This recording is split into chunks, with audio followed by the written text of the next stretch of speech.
Welcome, my family. Before we jump in, make sure to like, subscribe, and share this video with your friends and family. I'd also love to know, where are you watching from and what time is it there? Please hype me on YouTube. Thanks.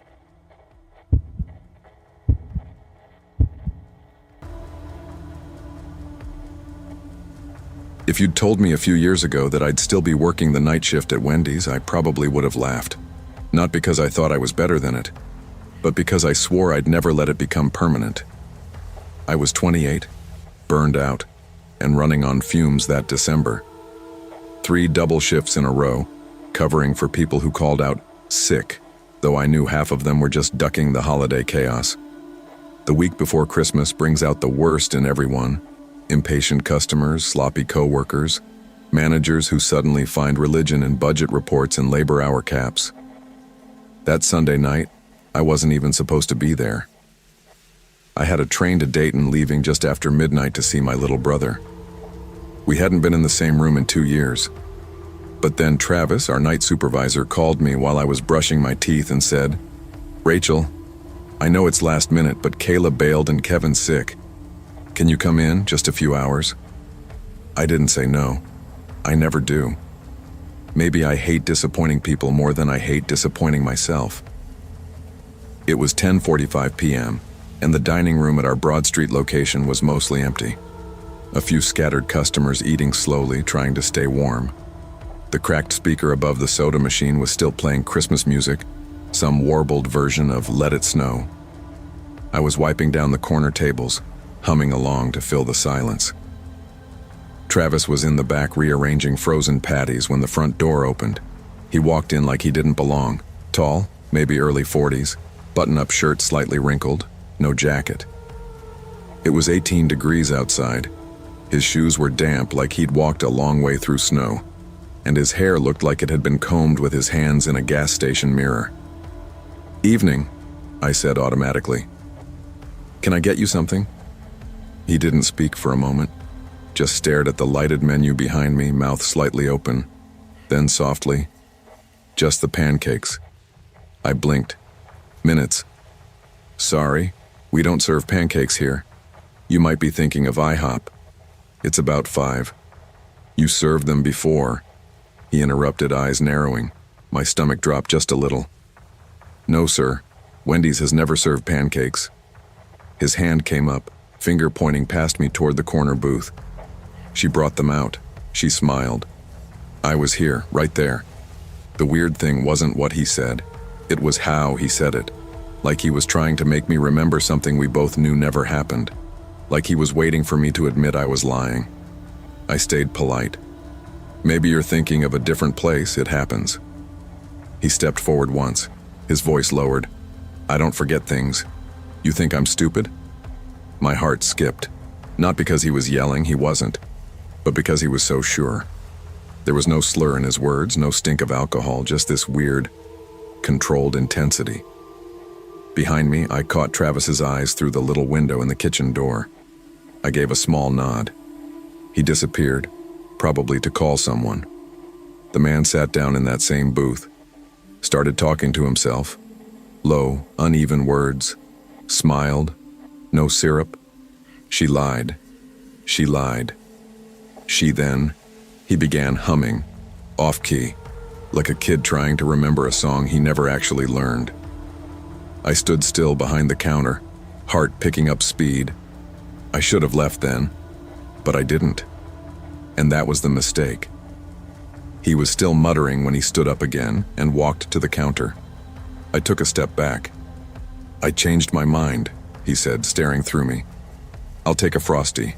I nodded. "Chocolate or vanilla?" He smiled slowly. "Surprise me." That smile felt wrong. Too wide, not joyful, not sarcastic, just empty. Like someone trying on a mask they didn't know how to wear. He leaned forward, close enough for me to smell something metallic on his breath, like rust. He whispered, "You remind me of her." I didn't reply. I turned away to prep the Frosty, fingers shaking. My left wrist was still sore from the fryer burn I'd gotten earlier. I almost dropped the cup. Behind me, I heard the sound of glass exploding. I turned just in time to see the salt shaker bounce once, then scatter across the floor in white crystals and tiny shards. I jumped. Travis burst out from the back. "Sir, I need you to calm down." But the man wasn't done. He grabbed a tray, hard plastic and greasy, and hurled it at the soda machine. It hit one of the levers and soda sprayed out in a carbonated arc, splashing the floor and walls. People screamed. The two other customers bolted for the door without finishing their food. I reached for the store phone and dialed 911. My voice was steady in my head but trembling through the receiver. "Yes, this is Wendy's on Broad Street. There's a man in the dining room throwing things. He might be unstable. Please send someone." Travis was standing near the condiment station, holding a fire extinguisher like a weapon. The man climbed up onto the counter, not with a scream, not with some dramatic display, just crouched up there like a gargoyle, grinning. "She's hiding again," he said, his eyes locked on me. "She always hides." "Sir," Travis said, stepping forward, "you need to get down. Now." And then the man reached into his pocket. It wasn't a gun, thank God. But what he pulled out was somehow worse. A folded kitchen knife, small, rusted, not flicked open, just held carefully like it was something sacred. He didn't threaten us with it. He just stood there, smiling. After what felt like minutes, he stepped down and walked out the door. Calm, silent, gone. By the time the police got there, he had vanished. No license plate, no car, no name. Just shattered glass, spilled soda, and me, shaking behind the counter with a Frosty cup still half full. The store looked like a war zone after he left. Soda soaked the tiles. The salt shaker had sprayed glass like shrapnel under the booths. Chairs were knocked sideways, but it wasn't the mess that got to me. It was the silence. Even the speaker had cut out. 1 minute it had been humming Jingle Bell Rock, and the next nothing. Just the buzzing of the fridge compressor, and Travis breathing hard like he'd just run a mile. The police took our statements. 2 officers, both looking tired and young. They asked all the usual questions. What did he look like? Did he smell like alcohol? Did he say anything threatening? He asked for pancakes, I said. Said I reminded him of someone. That made the female officer pause. Did he call you by name? No, I said, swallowing. But it felt like he knew me. Not my name, just me. She wrote it down anyway. They told us they'd canvassed the area and left, promising to call if anything came up. I doubted they would.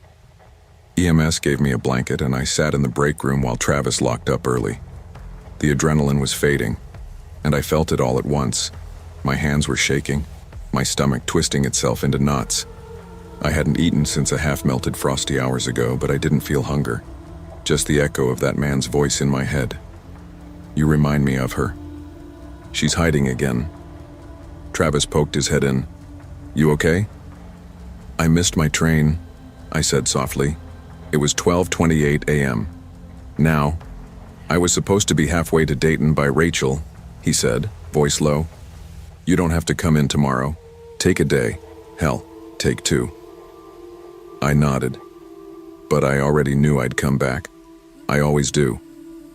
I took a lift home and didn't speak the whole ride. My apartment was dark, cold.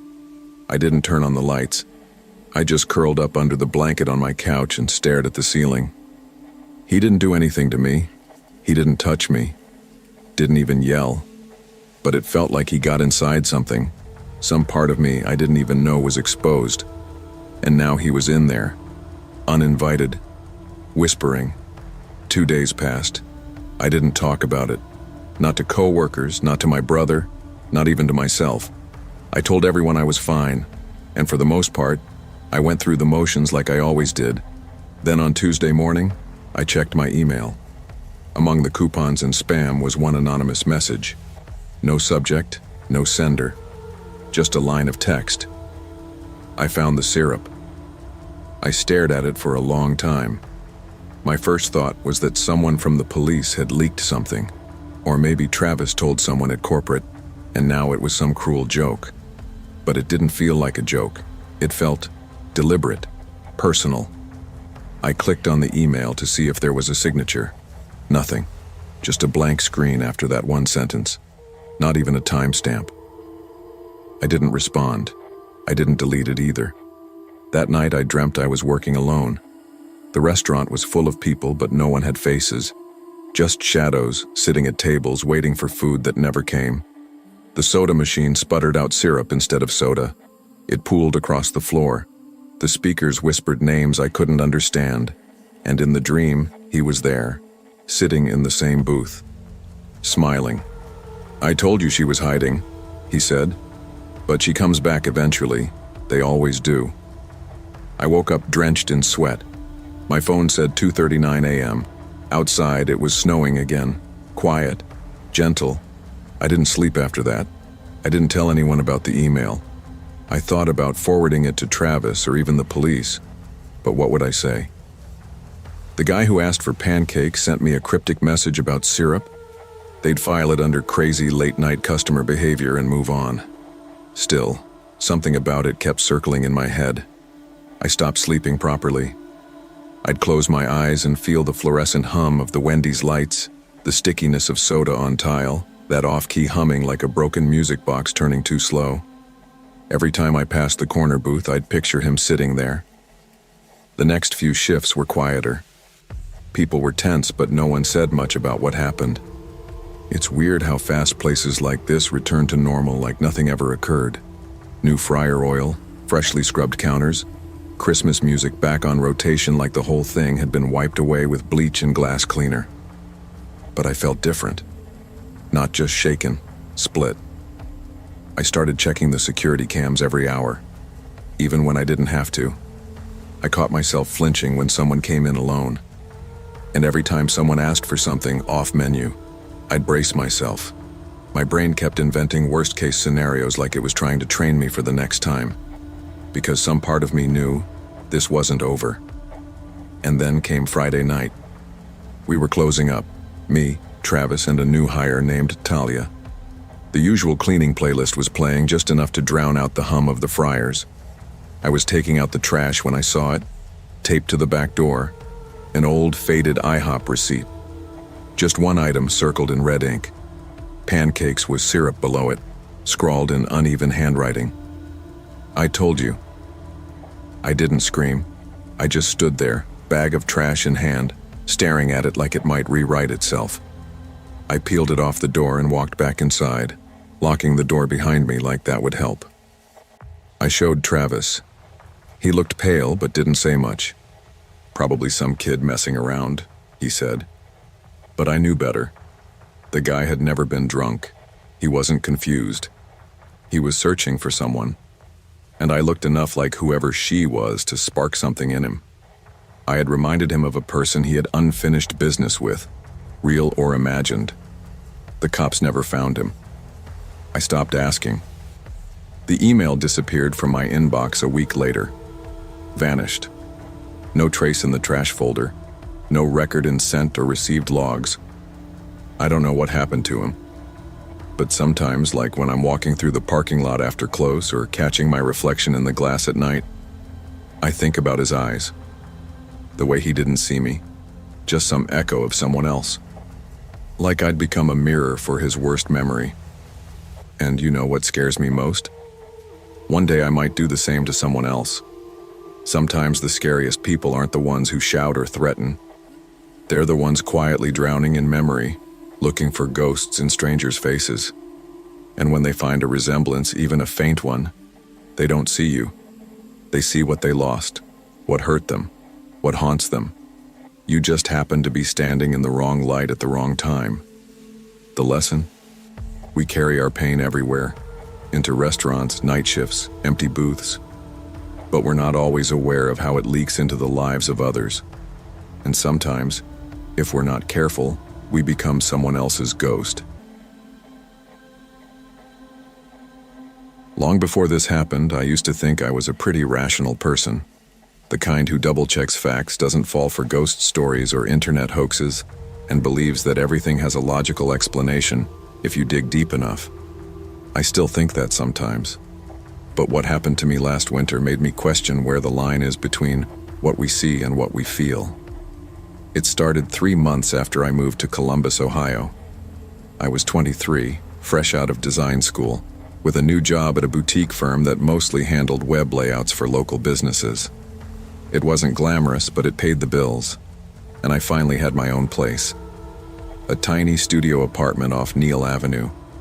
It had creaky floors, noisy pipes, and the worst view of a parking lot, but it was mine. Most of my nights were quiet. I'd microwave something, answer a few emails, and fall asleep with Netflix in the background.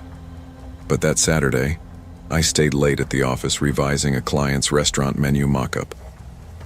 Around 9 p.m., I realized I hadn't eaten anything since lunch, and the vending machine coffee had turned my stomach sour. I didn't feel like going home just yet, so I stopped at a Wendy's on High Street near the Ohio State campus. It wasn't busy.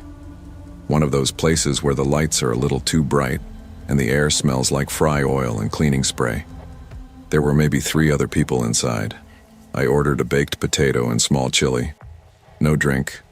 Just wanted to sit down and clear my head. I picked a booth near the window. The streets outside were wet from snowmelt, reflecting the red and white neon signs. I liked watching traffic. It made me feel less alone. I had just started pulling the foil off my potato when I noticed her. An older woman, maybe late 40s or early 50s, sat by the soda machine, staring at the drink options like she couldn't decide. She wore an oversized gray hoodie torn at the sleeves and clutched a cracked Samsung phone in one hand. Her other hand trembled slightly as she ran a thumb over the screen. After a minute, she stood up and walked toward me. "Sorry to bother you," she said, voice soft, almost apologetic. "My phone's messed up. I asked the manager, but he said he can't lend me his. I just need to make a quick call to my daughter. Could I borrow yours for a second?" Her eyes were glassy but alert. She looked tired, cold. I hesitated. Something felt off. But then again, I'd be scared too if I were stuck in a fast food joint with no way to reach family. "I can dial it for you," I said, holding my phone out. "Put it on speaker if that's okay." She nodded quickly and recited the number. I dialed. It rang once, then twice. "Hi," a young voice answered, barely above a whisper. The woman's face lit up. "Hey baby, it's Mom. I'm at Wendy's. I didn't know where to go." He took the car again. "I just needed to hear your voice." The girl on the line didn't answer, just silence. Then the woman looked at me. Really looked. Maybe she can keep me company too. "She looks a little like you. Same quiet, kind eyes." I blinked. "Sorry?" She smiled wider, almost dreamily. "Yourself. You live alone, don't you?" "You remind me of her. So tired. Like you carry everything." I stiffened. I hadn't said anything about that. I didn't respond. I took my phone back. "I think I should go." She didn't stop me, just watched me stand and gather my things. "He's going to follow you, you know," she said.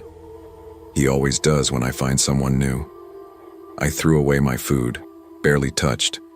My hands were shaking. I looked back once through the window, but the booth was empty. She was gone.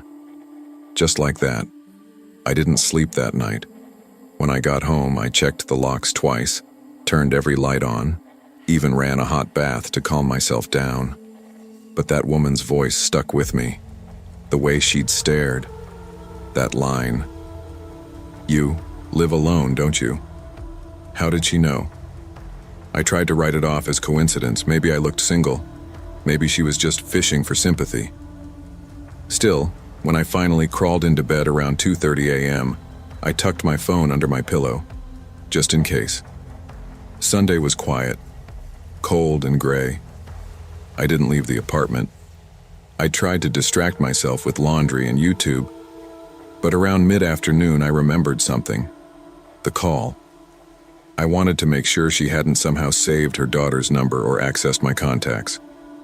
I opened my recent calls. Nothing. My last outgoing call was to my coworker Mia, 2 days earlier. There was no call at 9:35 p.m., not even a missed one. I stared at the screen, suddenly cold all over again. I know I dialed that number. I remember it ringing. I remember the girl answering. But the phone said it never happened. That's when the paranoia really began. Monday at work, I couldn't concentrate. Every shadow in the office felt too still. I caught myself checking the front windows 3 times. Mia noticed. "You okay?" she asked, nudging my shoulder. "You look like you saw a ghost." I forced a smile. Didn't sleep well. I didn't tell her about the woman. It sounded stupid even to me. That night, I heard footsteps in the hallway outside my apartment around midnight. Slow, deliberate ones. When I looked through the peephole, there was no one there. Just an empty stretch of carpet and dim overhead lights. The next 3 nights were more of the same. Random noises, flickers in the corner of my vision. That feeling like you're being watched.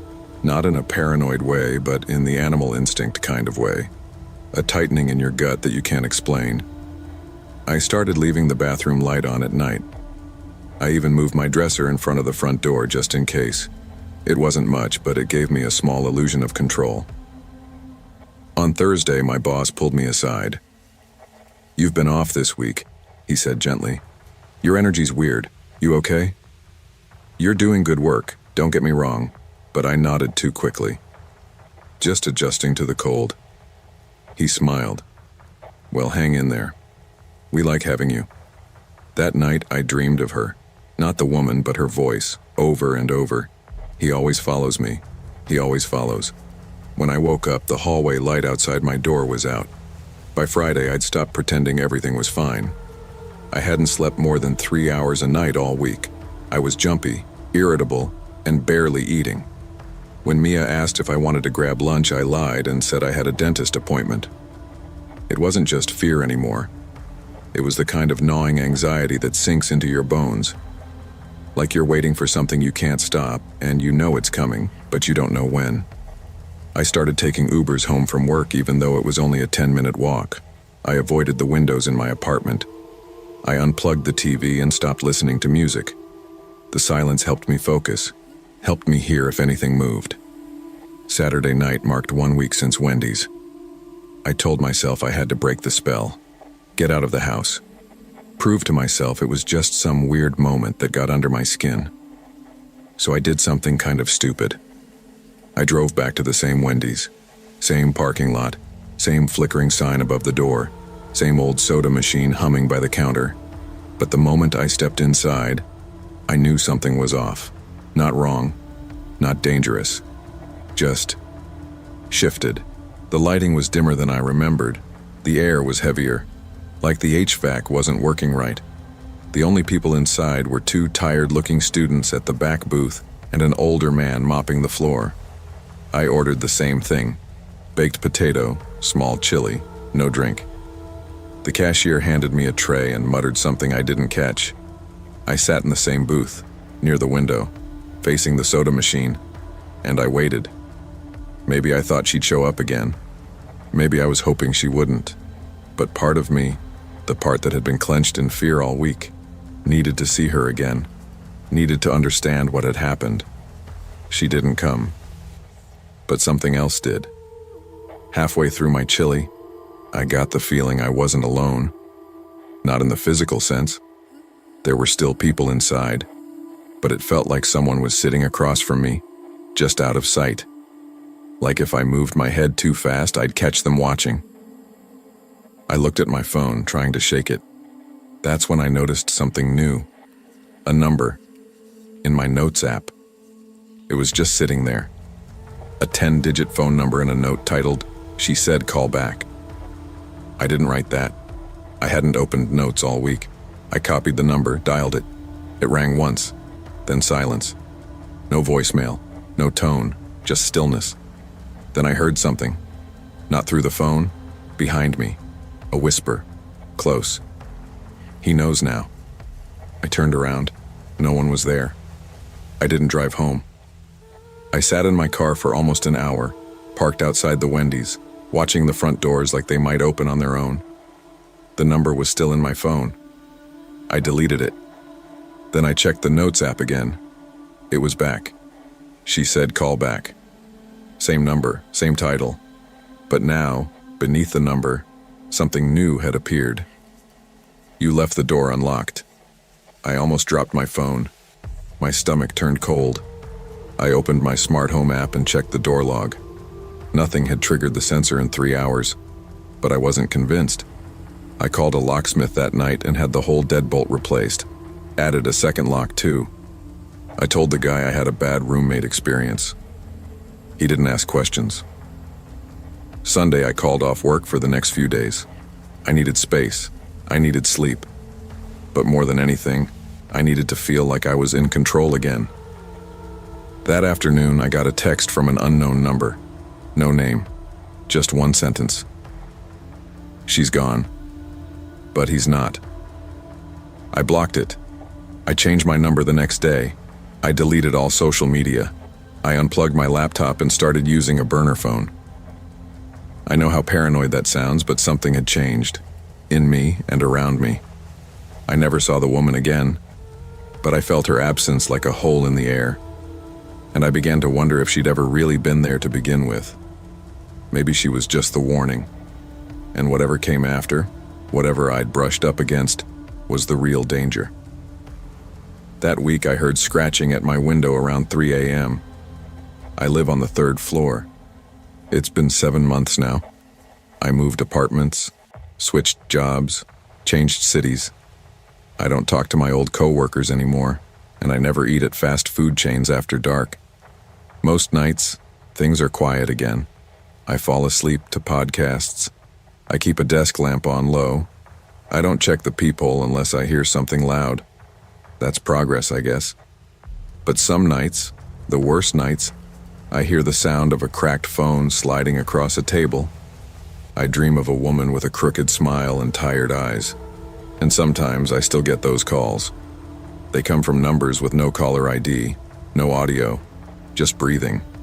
The last one came 2 weeks ago. I was eating dinner on the couch. The phone lit up. No name, no number. When I answered, no one spoke. But I heard a voice in the background, a young girl, faint, almost crying. Please come home, Mom. Then silence. I sat there for what felt like an hour. I'm telling you this not because I need help. That ship's long sailed. But because you need to know something. When you meet someone out in the world who seems lost, who carries a kind of sadness that doesn't match the setting, be careful. Some people are just broken. But others are looking for someone to take their place. Sometimes, evil doesn't wear a mask or come screaming. Sometimes it's quiet, sad, familiar.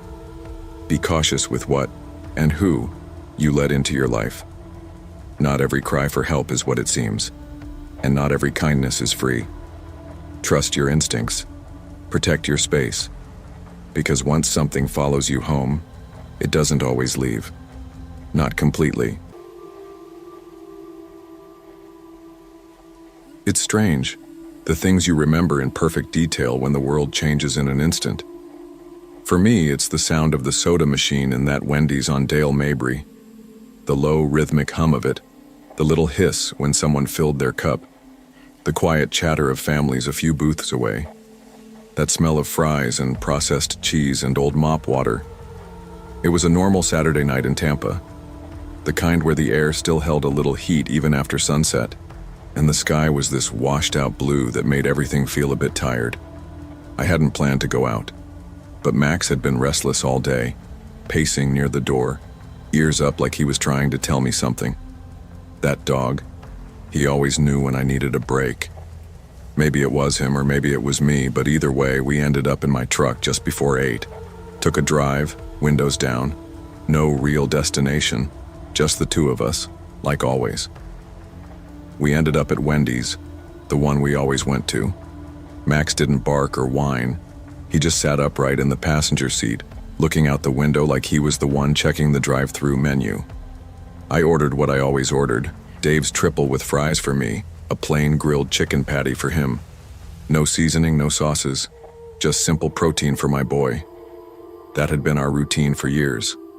I must have bought him that same patty 200 times. maybe more. We went inside because the drive-thru line was long and I didn't feel like sitting in the truck. Max walked beside me like he always did, calm, gentle, leash slack in my hand. People noticed him, like they always did. Little girl in a pink shirt pointed and smiled. An older guy by the soda fountain gave a respectful nod. Max was that kind of dog, the kind that made you feel better just by existing. We took the booth near the corner window, my usual spot. I slid our tray on the table, peeled the paper off the chicken patty and set it on a napkin on the floor beside him. He looked up at me, tail thumping once, and started eating.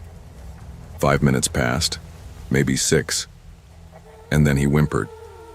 I didn't think much of it at first. Maybe something stuck in his throat. Maybe he just wanted a sip of water. I reached down, scratched behind his ear, said, "You good, buddy?" The way I always did. Then he let out another sound, sharper this time. A sound I'd never heard from him. He tried to stand, legs shaking, and collapsed hard against the floor. His body jerked. Foamed spit started bubbling from his mouth. His eyes darted like he didn't know where he was, or who I was. "Max?" I said. "Max." I dropped to the floor and tried to hold him, but his muscles were stiff, then limp, then stiff again. Someone screamed. I think a tray hit the floor behind me. Voices raised, shoes scuffed. Someone called for help. But I didn't hear most of it. I was trying to keep him here, with me, talking to him, begging. I don't remember what I said. Probably nonsense. I just remember the weight of him going slack in my arms. I remember the final breath he let out. I remember the way the air shifted like something huge had just left the room. I stayed on the floor with him. I didn't care that people were watching, or that someone was filming on their phone. Max was gone, and something had killed him. Right there under the goddamn fresh, never frozen sign. I didn't sleep that night. I left Wendy's covered in Max's fur and whatever he'd coughed up during those last awful seconds. The staff had tried to talk to me, a manager named Kayla, I think, but I couldn't process a word she said. I don't even remember how I got home. All I remember is driving with the windows down, one hand on the wheel, the other on his leash. It was still clipped to his collar. I never unhooked it. The house felt empty in a way I didn't expect. It wasn't just quiet. It was hollow, like the walls had changed shape without him. His bowls were still full. His bed was still in the corner. And I just stood there in the living room, leash in my hand, staring at all of it like if I stood still long enough I could reverse time. I didn't cry until I saw the chicken wrapper still folded in my back pocket. I sat on the floor and lost it.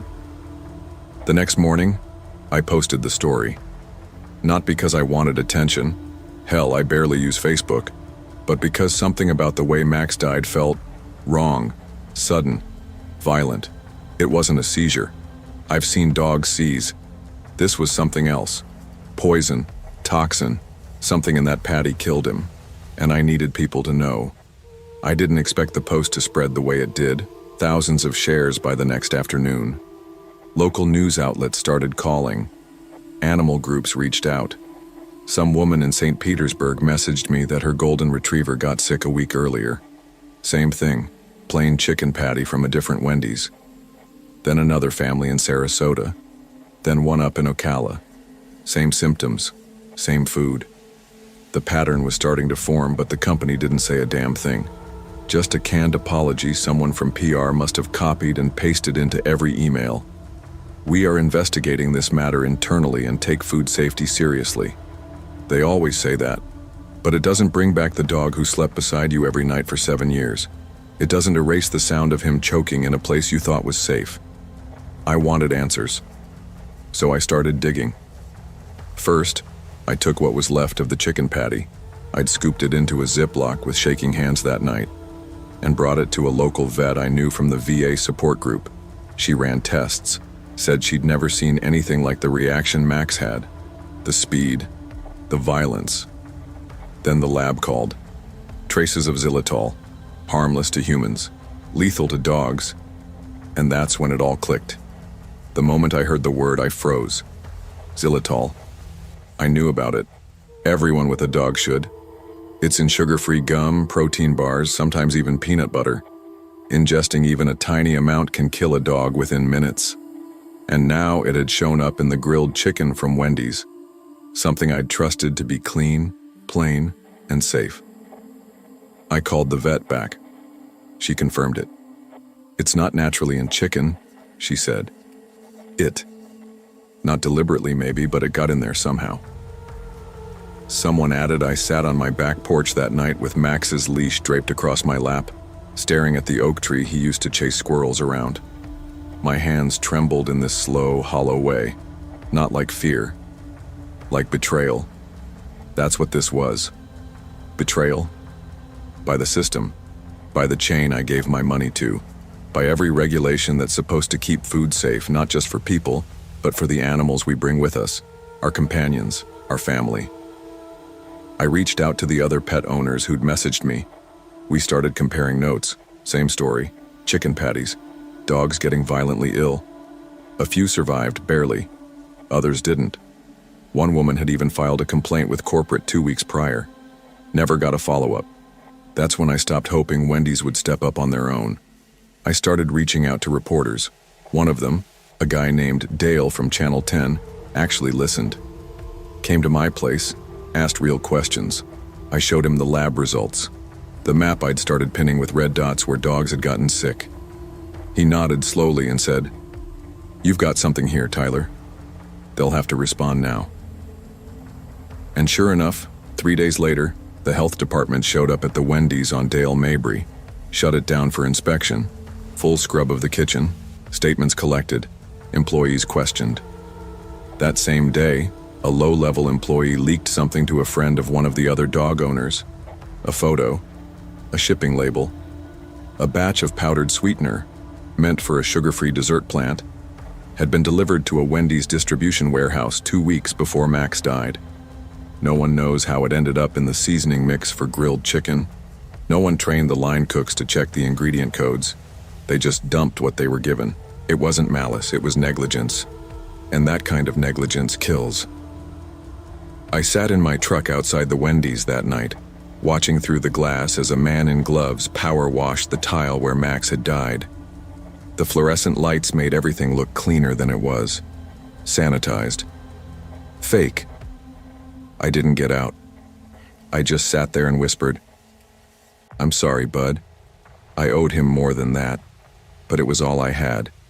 You'd think once the truth is out, once the lab tests confirm the poison, once the health department steps in, things would start to feel better. Like justice is on the way. That's what I thought too. But it didn't happen like that. A week after the Wendy's shut down for cleaning, it reopened like nothing had happened.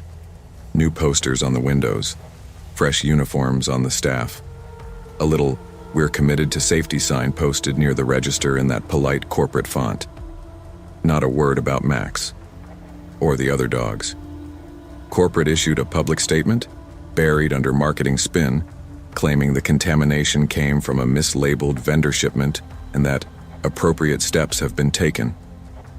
No apology, no names, no recall notice, not even a warning to customers with pets. It was like they were hoping people would just move on, and most did. People have short memories.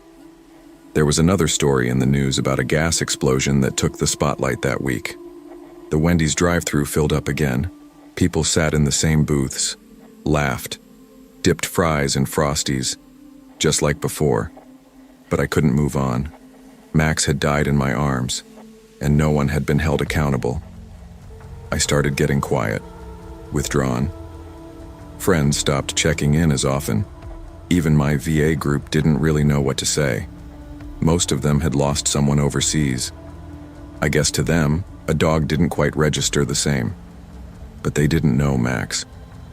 They didn't know he was the reason I ever left the house in the first place. The reason I started talking again, sleeping again, living again. He wasn't just a dog.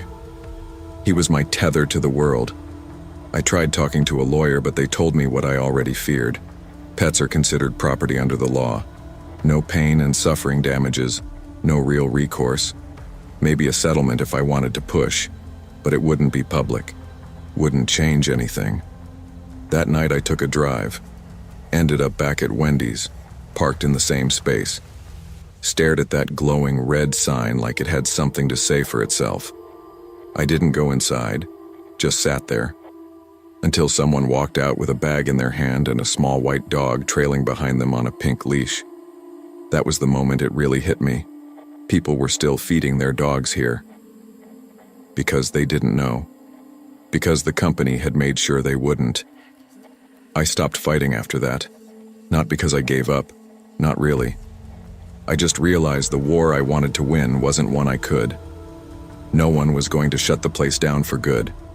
No executive was going to look me in the eye and say, "You were right. We failed." There weren't going to be memorials for dogs like Max. But there were still stories. So I started telling mine. I did interviews, local papers, podcasts, one small segment on the evening news. I talked about xylitol, about how easy it is for a simple supply error to kill someone's best friend, about how we treat our animals like family, but our laws don't. It didn't bring Max back, but it meant something. I even put together a little website, just a plain page with Max's photo, the story, and a warning in bold, confirmed safe. Grilled chicken may contain xylitol. Do not feed fast food to pets unless ingredients are a few hundred people shared it. Then a few thousand. It wasn't viral, but it was something, and sometimes that's all you get. 1 month after he died, I went back to that Wendy's for the last time.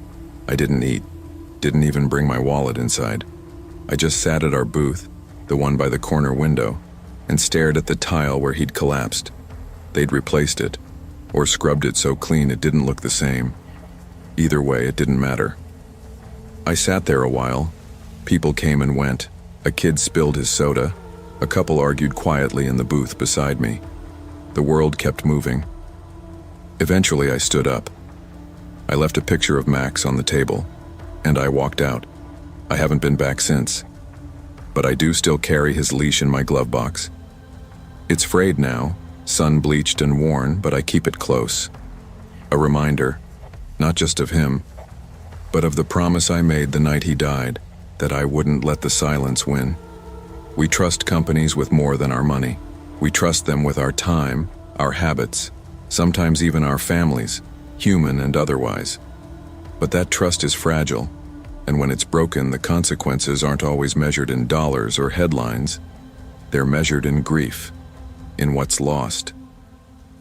The lesson here isn't just about xylitol or Wendy's. It's about awareness, about reading labels, about asking questions even when they feel inconvenient. Because responsibility isn't just theirs, it's ours too. Care for the ones who can't speak for themselves. They're counting on us.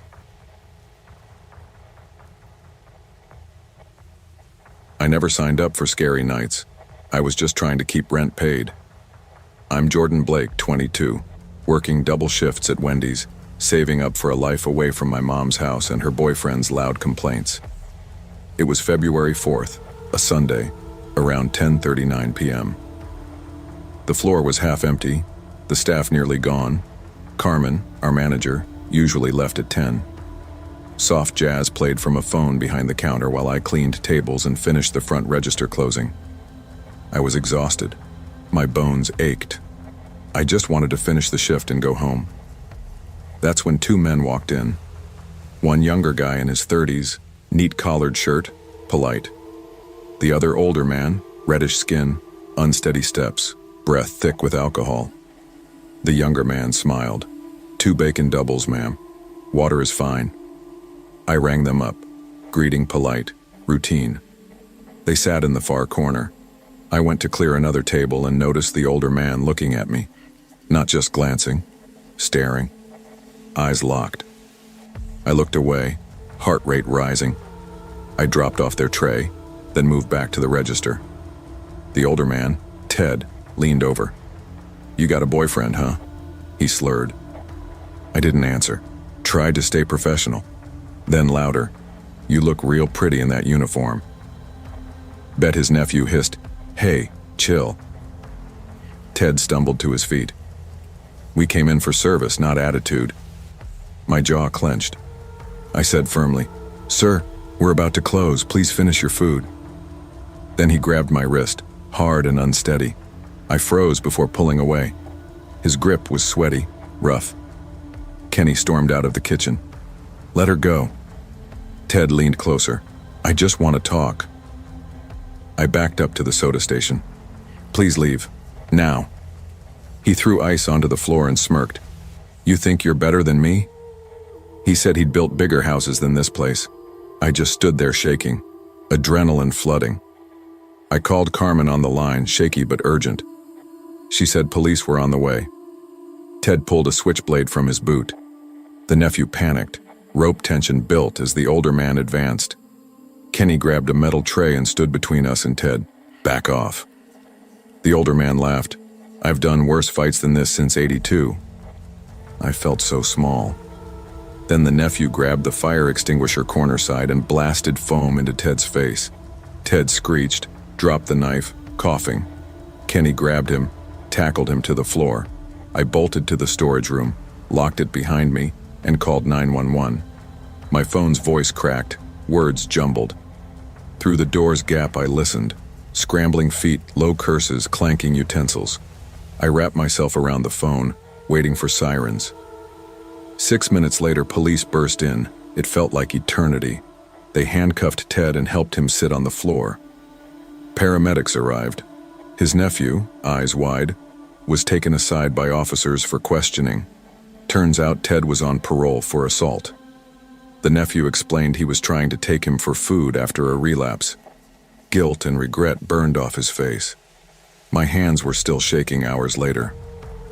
I ended up in the break room alone, refusing to finish my shift. I cried in the car for nearly 30 minutes before I could drive home. No one called me the next day. No one checked in to ask if I was okay. Corporate's one-liner came a week later. "We're committed to safety and thank our employees for their quick thinking. No raise, no mandatory training, no counseling offered." I stayed, but I refused to cover closing shifts again. Even a man walking in alone after 10 p.m. now triggered alarm bells, hands balling into fists, breath shallow, panic not far below. Weeks passed and every new night shift felt more draining. They paired me with day team during closing hours because I refused to do nights anymore. Kenny still stood by me at work, but Carmen hardly spoke. No one questioned what might have happened to me. I felt adrift. Every time I signed forms, I saw Ted's resolute stare in my mind. I imagined him leaning over and grabbing me again. I replayed the ice, the foam, the fear. I realized I hadn't just been serving burgers. I'd been serving customers until someone took his battle home with him and brought it here, where lines blurred, warnings ignored. I began therapy, just to unpack the weight. I moved shifts to earlier in the evening. I stopped working weekends. I couldn't face strangers at closing hours with empty stomachs and uncertain steps. And I quit texting my mom. I had made it home at midnight. She didn't need to worry. One night, walking home at 7 p.m., I saw 2 men behind their motel across the street. One in a collared shirt, one steadying the drunk man, like echo images of that night. I froze under neon motel lights. They didn't see me. They didn't need to. It's been 6 months. I still see shadows after 10 p.m. I still wake up with my jaw pinched tight, but I haven't worked late nights since. I moved into a place with a daytime-only landlord, got a job at a tech retail store, weekends and evenings only. It feels safer. I still think about Ted, about how a drunk man with a knife transformed a slow night into the worst hours of my life. Kenny stayed a friend. Lena moved into hospital phlebotomy training, daytime only. Carmen left town. Derek closed at Wendy's later that year after a health inspection turned it around. Sometimes, though, I drive by late at night, lights off, silent, and I picture us behind those counters. I picture him blur and glass and Lee bleach. Working late doesn't mean being alone, not if your gut tells you something's off. Fear isn't weakness. It's a whisper your mind sends when danger is near. If your gut says run, even gently, trust it. Boundaries matter. You don't owe strangers respect beyond hospitality, especially not in hours when the world feels vulnerable. Respect your instincts. And if kindness or professional etiquette feels forced around someone who rattles your bones, step back. Protect yourself. That night reminded me that safety isn't just about procedures. It's about recognizing the danger in someone's eyes before they brandish the knife. Long before that night, I thought I had seen everything the graveyard shift could throw at me. I've been working security since I was 22. Clear line security, a subcontractor out of Eastern Washington. Most jobs were forgettable: warehouse watches, construction sites, occasionally babysitting some empty office space while the suits slept soundly in their suburban homes. When they offered me the Wendy's job off Broadway Ave, I barely glanced at the details. 4 nights, renovation site, one-man post, decent pay. I figured, sure, why not? The place was being gutted. New floors, new ceiling tiles, some electrical upgrades. It had that half-finished, half-abandoned look. Wires like tendrils hung down over booths.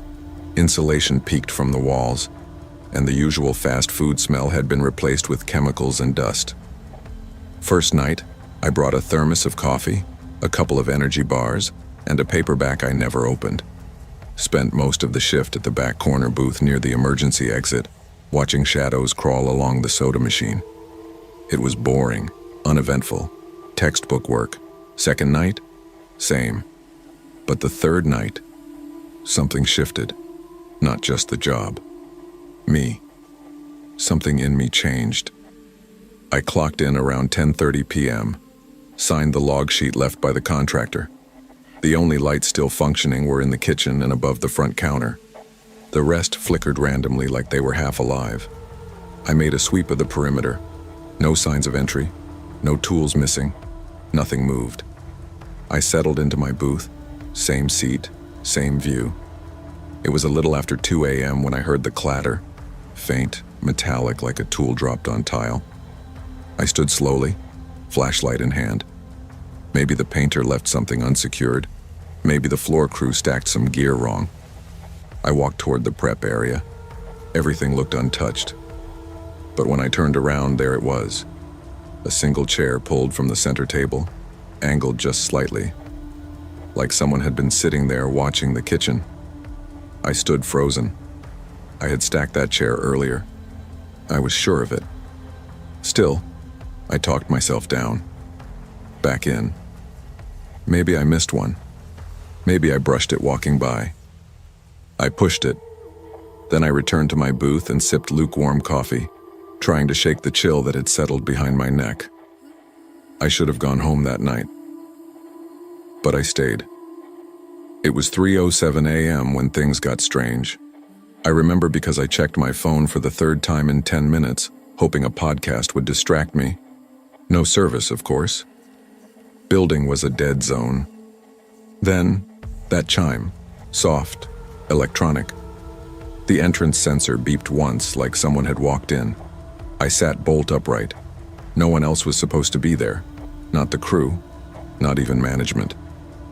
I walked to the door slowly, eyes scanning. Still locked, glass unbroken. But then, on the prep counter, something caught my eye. Wet footprints, bare, small, leading from the kitchen tile toward the drink station. I stopped breathing. They were fresh, still glistening under the fluorescent hum.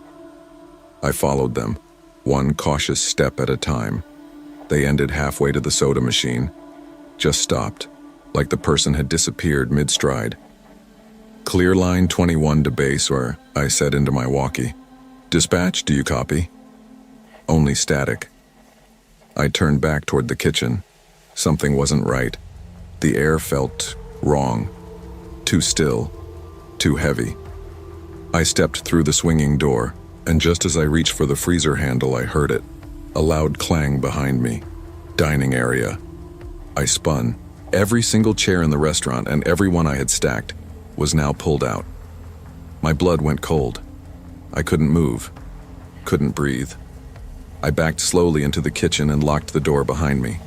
No more checking, no more investigating. I waited there, Flashlight gripped tight until the sun came up and the site manager showed up just after 6. When I told the site lead, he looked at me like I was crazy.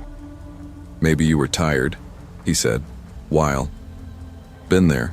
Construction sites mess with your head after a no," I replied flatly. "Someone was in here."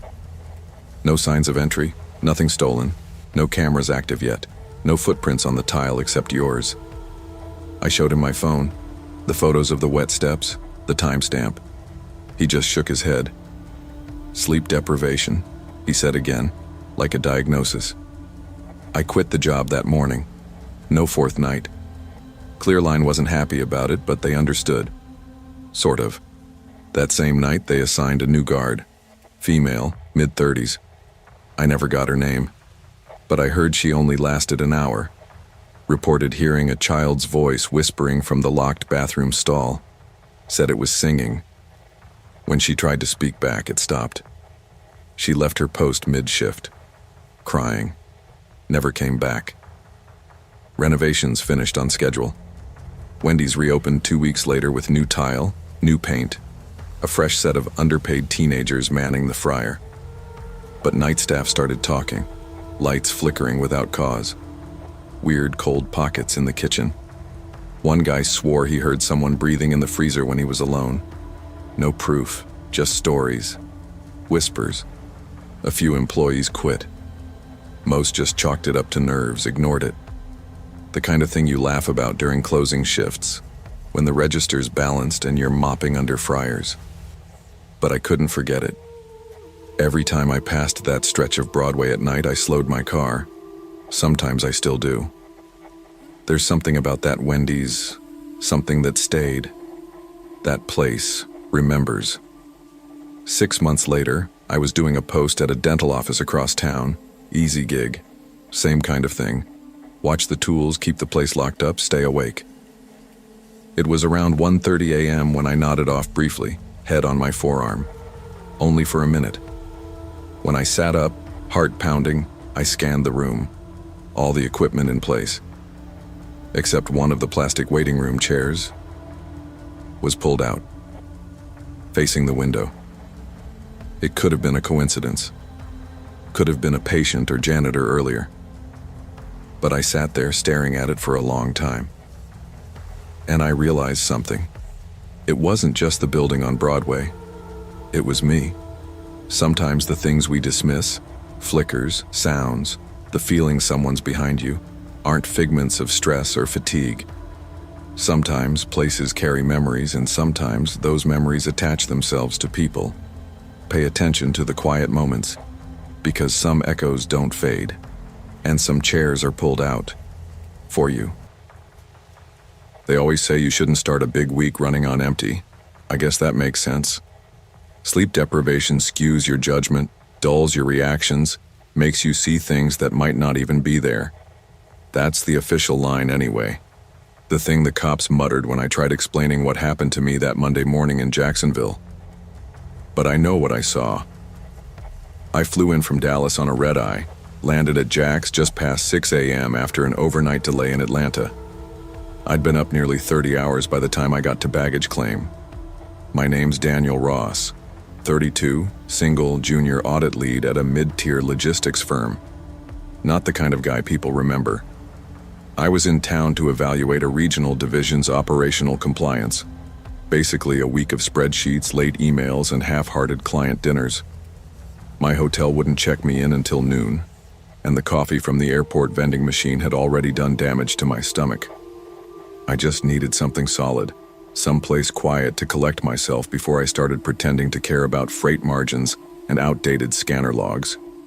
My Lyft driver, Reggie, was an older guy. Gray beard, baseball cap, slow drawl. Nice enough. I must have looked like hell when I climbed into the back seat because he said, "Long trip, huh?" "Red eye out of Dallas," I muttered. "No sleep." He nodded. "This early on a Monday." "I know a place. Wendy's over on San Jose, opens early, quiet, locals barely go." It sounded fine. I didn't need gourmet. I needed coffee, a booth, and maybe Wi-Fi if I was lucky. When we pulled in, the parking lot was empty except for a dented Civic and a FedEx van idling across the lot. The sky was still that weird early morning gray. I thanked Reggie and dragged my carry-on toward the entrance. The moment I stepped inside, I felt it, the wrongness. The heater was either off or broken. The air was thin, like the cold in an office at night when everyone's gone home. No music played, just a quiet buzzing from somewhere in the back. Maybe the freezer unit. It wasn't creepy exactly, just off. A woman stood behind the counter. She was pale, red hair tied into a loose bun, early to mid-30s by my guess. Her name tag said, Mara. Her uniform looked slightly faded, like it had been washed one too many times. She smiled, but it was hollow. Not rude, just distant, like customer service had become muscle memory. "Rough morning?" she asked. I gave a tired laugh. "Feels like I haven't slept in a year. Just a black coffee and whatever's hot." She nodded slowly, tapping the register. "Here on business?" I hesitated. "Yeah, week-long audit. Boring stuff." "Audits aren't boring," she said without looking up. "They expose what's hidden." I let out another awkward chuckle and glanced around. The dining area was spotless but lifeless. Tables wiped, chairs pushed in. No signs of the breakfast rush. No hash brown smell. No sizzling fryer sounds. Mara turned and walked toward the back. I watched her movements. Slow, careful, like she was thinking through every step. She glanced toward the kitchen, then back at the coffee pot. She poured the brew and slipped something, small, white, into the cup. A packet, maybe? Creamer? But she never asked. I leaned forward. "Hey, what was that you put in my coffee?" She turned back, still holding the cup. "Just sweetener. You looked like you needed it." I didn't ask for sweetener. Her eyes narrowed slightly. "I know. That was the first time my stomach twisted, not from hunger or caffeine withdrawal, but from instinct. Something was wrong, and then the door jingled. 2 men walked in, no jackets despite the morning chill. One wore sunglasses. At 6:55 a.m. They didn't order, just sat in a corner booth and stared at their phones. Except, they weren't scrolling. No finger movement, no screen tapping, just holding and watching. I checked my phone. 1% battery. Useless. I forced a smile, pulled the phone to my ear. "Yeah, I'm here. You're outside? Cool, I'll come out." My voice was too loud, too fake. But I didn't care. I needed out. "You're leaving?" Mara asked softly. "Yeah, I'll come back later, maybe." "You should drink something, she said, voice gentle, almost hopeful. "Maybe later." I backed toward the door. One of the men stood. I didn't wait. I pushed out into the lot, heart hammering. I cut across the lot, ducked behind a black SUV at the nearby gas station. When I turned back, Mara and the 2 men were at the window staring. Expressionless, like they were waiting. The gas station was mostly empty inside. A cashier stood behind the counter reading a lottery ticket. I half-sprinted inside, panting, sweat cutting through my shirt. The guy looked up as I approached. I think something's wrong with that Wendy's," I gasped. He blinked. "What?" I pointed behind me. "I think they drugged me, or I don't know. There's people there. 2 guys, a woman. Something is wrong." He looked past me, bored, then picked up the phone. "You want me to call the cops?" "Yes, please." I slid to the floor near the bottled water cooler. My hands shook. I kept glancing at the front of the Wendy's, expecting one of them to come walking across the lot. But no one did. When the police arrived 15 minutes later, lights flashing, they moved fast. 2 officers approached the restaurant with hands on their holsters. One went around back. A minute passed, then another. Then one of them came back shaking his head. "You sure you got the address right?" he asked. I stood. "What?" "That Wendy's is closed. Hasn't been open since the beginning of the month." I stared at him. I was just in there. He looked at me like I'd been up for days, and I had. Closed for renovation. No lights on, chairs stacked, sign says I ran across the lot with them. He wasn't lying. The lights were off. The place looked abandoned. A handwritten note was taped to the glass door. Back soon. We know who you are. I backed away, my blood cold. Name was Mara. There were people. I talked to them. She made coffee. Her. The officer was polite but firm. Sir, there's no one named Mara in the employee records. That location doesn't reopen for another 3 weeks. No transaction on your card either, the other one added, checking a notepad. They didn't say it out loud, but I could see it on their faces. Sleep-deprived guy sees shadows where there are none. Nothing criminal, just stress. But I knew. I knew.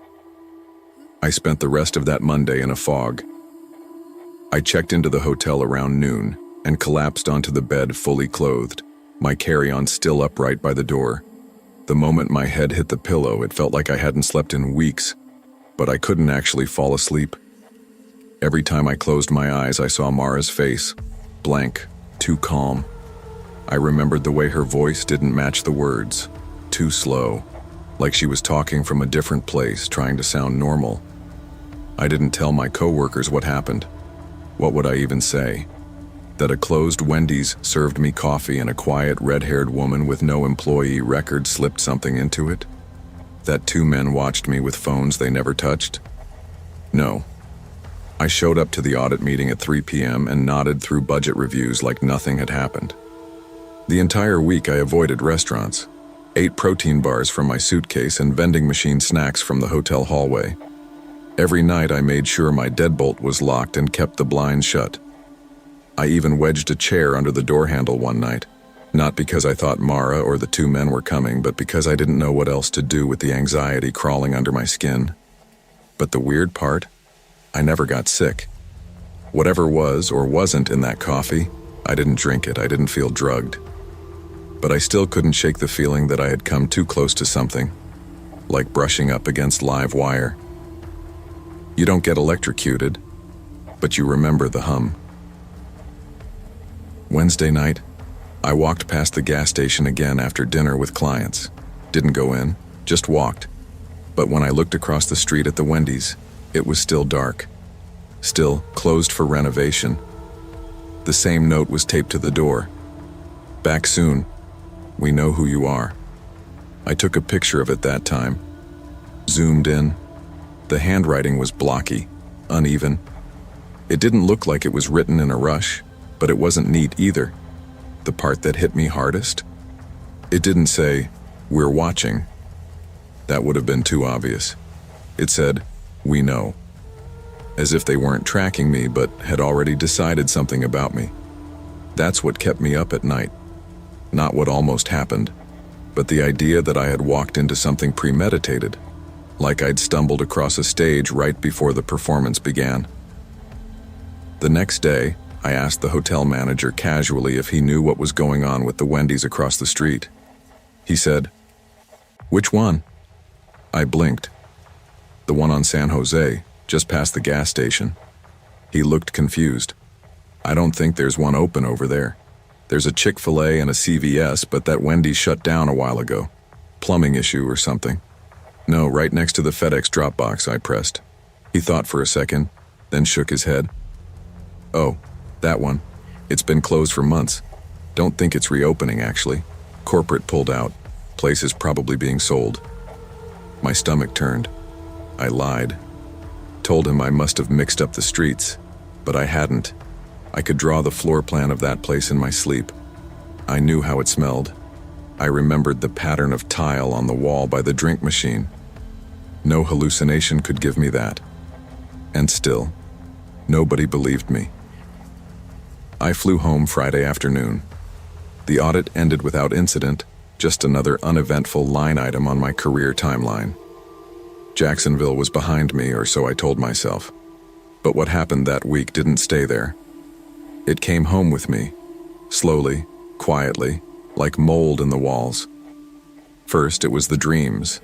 Not nightmares exactly, just unsettling loops. Mara standing behind the counter, not speaking, just watching. Then the two men sitting in the booth, their phones glowing with blank white light. Sometimes in the dream, the restaurant was full of people, all frozen. Forks held midair, cups hovering at lips. But only Mara and the men moved, and they were always moving toward me. I started drinking too much coffee just to stay awake longer.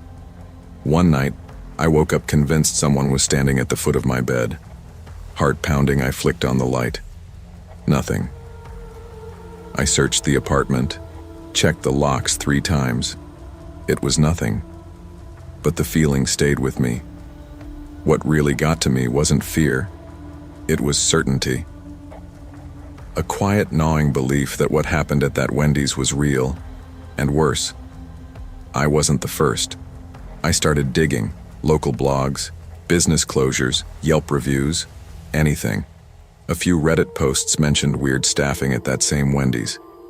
One person claimed they were served by a woman who never blinked. Another said their receipt had no total, just their full name, printed in all caps. Another user asked if it was part of some viral marketing stunt. But those posts were months old. No responses. I even called the Jacksonville Police Department to follow up on my report. They had no record. "Are you sure it wasn't a prank call?" the clerk asked. "We get a lot of those." I hung up and stared at my phone. No transaction, no police report, no record, no proof I'd ever been there. But the photo of the note on the door was still in my phone. And one night, about 2 weeks later, I noticed something I hadn't before. The handwritten message. "Back soon. We know who you are." Below it, in faint pencil, was something else, barely legible, slanted.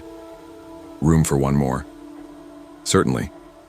I didn't show that photo to anyone, not at first. What was I going to say? "Hey, check out this creepy note on a closed fast food joint I hallucinated after 30 hours with no sleep." I wasn't ready for the kind of looks that came with that, but I stared at that image for hours, zoomed in, enhanced shadows, tried to make sense of that faint message scribbled underneath the printed part. "Room for one more." Like it was an invitation or a warning, or both. Something about the handwriting felt rushed. Desperate even. Like someone wrote it in a moment of clarity before things went dark. A few days later, I reached out to Reggie, the Lyft driver who'd taken me there. His number was still in my app history. I figured maybe he'd heard rumors. Maybe he knew something about the area. At the very least, I wanted to confirm I hadn't imagined the entire thing. He answered on the second ring. "Reggie, hey, you picked me up at the airport in Jacksonville a couple weeks ago. Took me to a Wendy's on San Jose early in the morning, remember?" There was a pause. "You sure it was me?" He said slowly. "Positive. We talked about how dead the morning shift was, and you said that Wendy's was a good quiet spot." Another pause. "That Wendy's? Man, that place has been shut down a while now. I haven't dropped anyone off there in months, maybe longer." "No," I said, sharper than I meant to. "You took me there. I was inside. You waited in the car for like 5 minutes before pulling off. I saw you through the window." He didn't respond right away. "I don't remember that," he said finally. "Maybe you got the wrong guy." He hung up. The call log showed it lasted under 2 minutes, and now the number wouldn't reconnect, just straight to voicemail. I didn't try again. The dreams got worse after that. I started waking up at 3:17 a.m. almost every night. Always the same time, always with the same taste in my mouth, metallic, like blood and copper. One night I woke up and smelled something faint but familiar. Coffee, not my brew, not the French roast I made every morning out of habit. This was different, cheap, watery, burnt at the edges, the exact kind served in fast food joints across America. I searched my apartment from top to bottom. Nothing, but the smell was real. I know it was. Like Mara had been there, watching me sleep, cup in hand, waiting. That weekend, I booked a one-way ticket back to Jacksonville. I didn't tell anyone. I didn't even pack a bag. I just needed to see it again.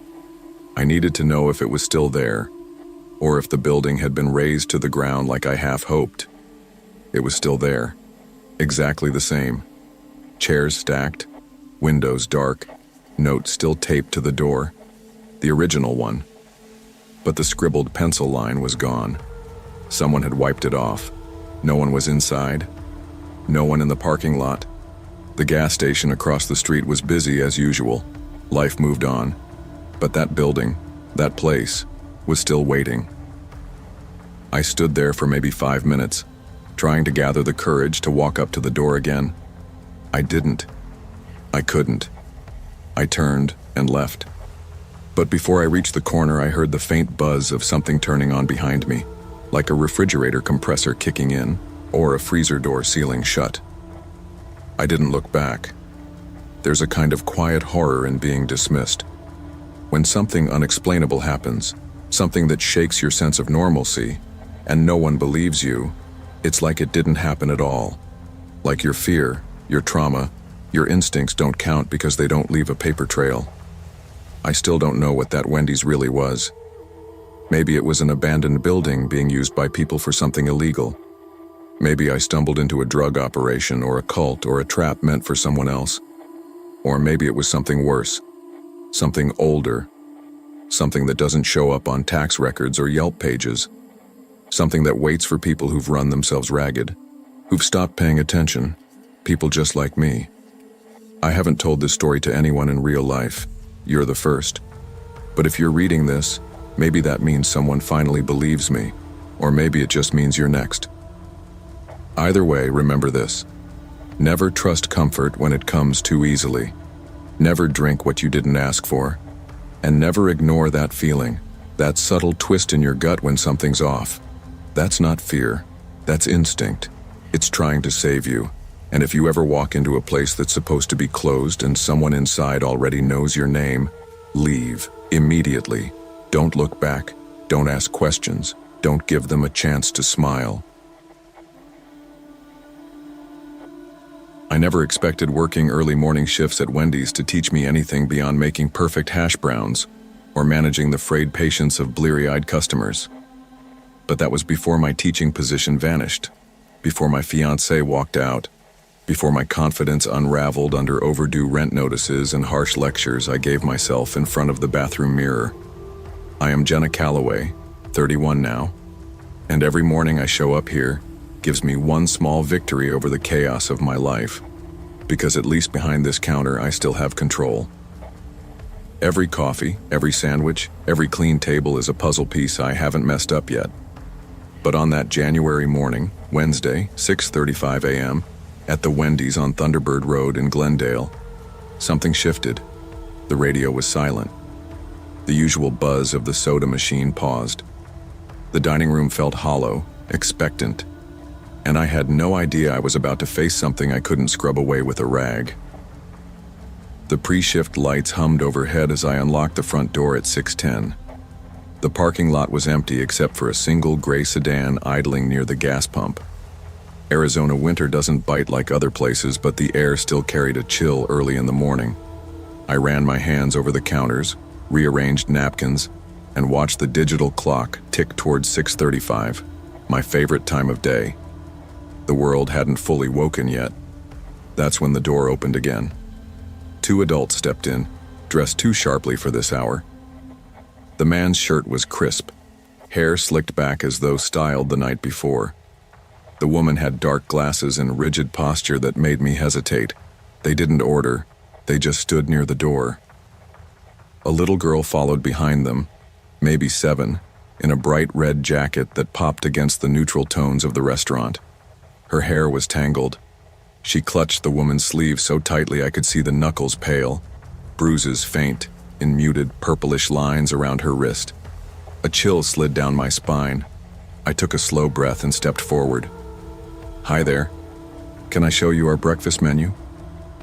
The man glanced up, cold and clipped. "Just coffee. We're waiting for someone." The woman's voice had no warmth. "Black. 2 sugars." The girl didn't speak. She looked smaller than the rest of them, lost, withdrawn. I said, Coming right up. Even though my heart pounded so loud I worried she might hear it. I made the drinks while watching her reflection in the mirror near the napkin station. Her gaze flicked quickly to herself each time she lifted her eyes. She seemed to be trying to memorize her own face. I leaned closer to Noah, the fry cook. He looked older than me by a few years, a kind man with a gentle voice. "Noah," I whispered, "watch that table. The woman in glasses and her girl." He glanced over and nodded. I grabbed the coffee cups with shaking hands. The man stepped out, phone pressed to his ear. I took a chance. "Jacket. You must be really warm." "Hi, sweetie. That's a lovely red." The girl flinched and looked at the woman. "Don't talk to her," the woman snapped. Dead set.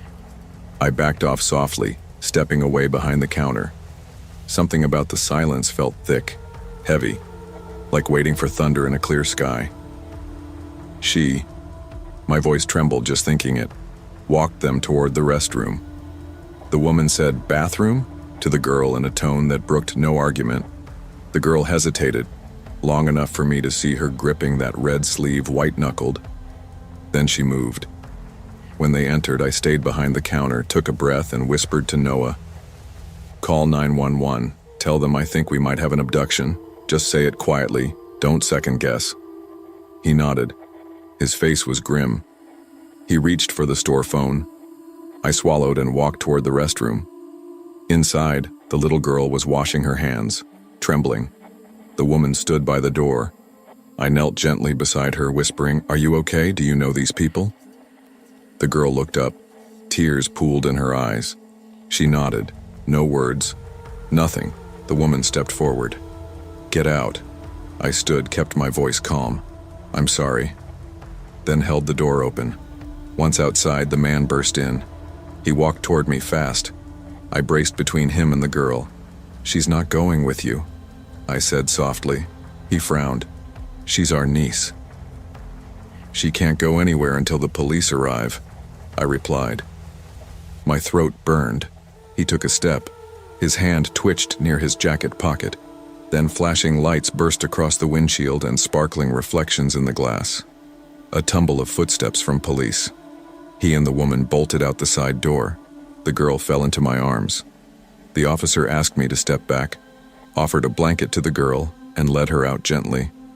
She leaned heavy in my arms like a rag doll that finally let itself collapse. Paramedics checked her over. She didn't speak, didn't eat, just stared, wide-eyed. I recognized the look, shock, fear, relief, compressed into a single expression. At former custody cases on the police tablet, I saw her picture.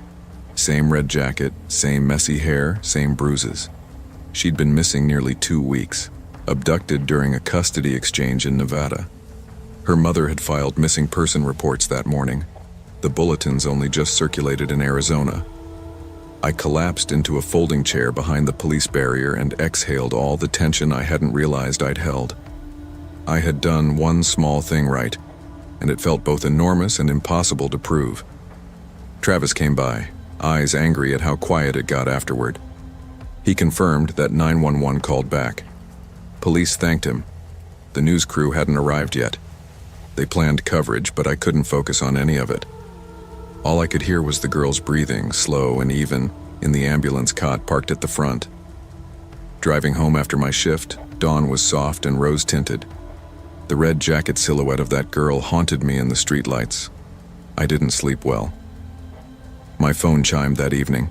A message from the precinct. They'd located the mother, arranged safe custody. The girl would be going home. Her name was Clara. Her mother's expected to fly in from Nevada that night. I stirred with relief and something like regret. Not for the mother, but for how many others might walk into diners or gas stations in quiet mornings and be invisible. The days afterward felt strange. I went back to early shifts out of routine, but the restaurant seemed sharper somehow. Shadows seemed brighter. Parts of the floor were easier to trip over. Eyes in the parking lot felt suspicious. My grip on the mop shook sometimes, not from exhaustion, but awareness. I kept watching the doorbell chime through each shift. Drive-thru customers drifted in, regulars who didn't notice me watching them back. I noticed arms carrying coffee, hands holding purses tightly. Some people looked at the napkin mirror briefly. Others hunched down quickly, gazes that flitted away, as if forgetting someone held the focus. That evening, Travis dropped off a small gift. He leaned in the break room doorway. "You saved her. Don't forget that."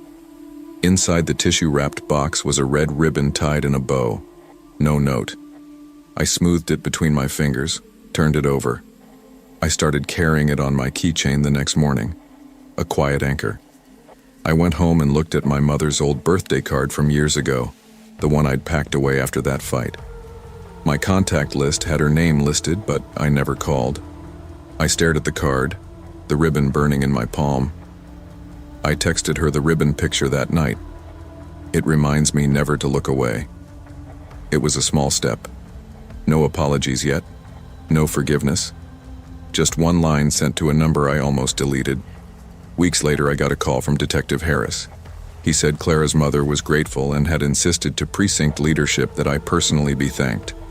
They offered a commendation, city recognition, maybe local TV. I declined politely. I didn't want noise. I wanted quiet. I wanted that girl to be safe. I still wear the ribbon. I still come in early. Each countertop I wipe is a reminder that routine matters, that noticing matters, that reaching out, even if the kid looks scared or defensive or different, is better than passing by silently. Not every danger ends like a hero's moment. Some end quietly. A child safer because someone whispered and stood in between. Sometimes that's enough. Bravery doesn't always need applause. Sometimes it's the quietest voice in the room telling someone they matter when no one asked, and standing firm when it would have been easier to look away. We all carry invisible losses and memories, but recognizing someone else's hurt, especially in places of routine like breakfast lines and morning lights, can be the difference between silence and saving someone. Let your hesitation be a signal, not an excuse. I never planned on driving to Slidell. I was supposed to be home in Baton Rouge, far from dusty rooms, furniture stacked to the ceiling, the odor of forgotten decades lingering in every corner. But when my uncle died alone in that hoarder's house, the family looked the other way. Only I could bring myself to walk through it. I'm Chris Walters, 35, and that Tuesday night in Wendy's changed how I understand memory, guilt, and presence. I spent nearly 12 hours in that house before I decided I'd had enough. The smell of old food, stale air, and sorrow had beaten me down. My head pounded with every step, and I tapped the rearview mirror one last time before I left. Phone was dead, messages from my ex unopened. I needed something simple, normal, so I pulled into a Wendy's near Gauze Boulevard, ordered a spicy chicken sandwich and sweet tea, and sat down in a booth with my back to the only other person in the dining room. He wasn't eating or drinking, just sitting quietly. Pale face, thinning black hair, a black coat that seemed ridiculous in Louisiana heat, and an untouched cup of water. I tried to pretend I couldn't feel him watching. My uncle had spent his last days in room 217 of that hospital, not far from this town. I'd brought him food a couple of times. I'd tried to ask about his decline, but I'd felt he no longer wanted me around. Not much was said when I left. Then the man spoke. "You work at the hospital?" he asked. I turned. "No, just visiting." "Thought I saw you there. Room 217. My throat tightened. That was his room before they discharged him. I felt like I'd swallowed cement. Still, I tried to stay calm. "I've never seen you," I said. The man smiled. "I saw you. You brought him sandwiches. You didn't stay long." I didn't respond. My stomach churned. I stood, tray shaking. "I'm going to move. He used to cry when you left," he said softly. My breath stalled. "He said he wished he'd raised you like a son," the man continued. "Looked at him like he was already dead. But he didn't. He said you." I recoiled. Tray in my hand slid backward. My heart was pounding so loudly, I thought the teenager mopping behind me would hear. Who are you? I managed. The man just smiled again, a sad expression that felt like something out of a dream. I stood and turned away quickly. The kid behind the counter looked at me, confusion written across his face. "Do you know that guy?" I whispered. He shook his head. "What guy?" I looked back. Empty booth, no coat, no water cup, just the beige seat. I walked over, eyes jittering, and froze when I saw the cold glass of water, still there. No one around, no sound of someone leaving. On the table lay a folded piece of paper. I opened it on instinct. "Room 217 still remembers you." My head rang. My chest felt like it had been punched. I couldn't eat. I couldn't think. I shoved the paper into my pocket, paid, and walked out into the slushy night air. My uncle's house felt like a corpse I hadn't buried yet, and now there was that booth, that man, his words. They weren't threats, just memory, judgment, maybe regret, a name, and a truth I couldn't avoid. I'd visited, but maybe I hadn't stayed when it counted. My phone was still dead. I drove home in silence, blinking through tears I didn't recognize until the hospital lights around me blurred. I didn't sleep, not a wink. My head was filled with room 217, with the man, with the static voice whispering from a booth I'd thought was empty. The next morning I walked into the hospital and asked about room 217. There was only one, visitor on record, Chris Walters. Me. No other names. I'd asked about other times, other visits. Nothing. Just me. I didn't tell the clerk why I cared so much. I left before noon and didn't return to Slidell. The hoarder's house stayed locked. I drove home and spent the night drinking weak beer and staring at the ceiling, clutching that paper in my palm. Days passed, and I couldn't erase his words. In the quiet of my apartment, his voice echoed. "He used to cry when you left. You looked at him like he was already dead." I felt guilt I couldn't face. Shame, grief, missed chances. I kept the folded paper under my pillow. At work, I woke early and lingered at the coffee maker, checking hospital logs, thinking about absence. I avoided Wendy's drive-thrus like the plague. The smell of the place haunted me. One evening, I found myself looking at a framed photo of my uncle, younger, smiling. I realized I hadn't grieved properly, not fully. I'd been too busy criticizing what he'd become and ignoring what he once was. That man in the booth. It wasn't haunting. It was chance. Maybe a memory lingering in a face I recognized. Maybe something deeper that my uncle had left behind. I never told my family about that booth, that water cup, that note. They'd have told me to get help. Instead, I folded the note again and wrote inside on blank space. "Uncle, I'm glad you stayed." I left the paper inside the photo frame. On my next trip south, I drove past Slidell. The Wendy's was still there, neon glowing in the twilight. I could have turned in. I didn't. I glanced, and something in me stayed back in that booth. I still don't understand what really happened. If that man was real, or memory, or grief made flesh.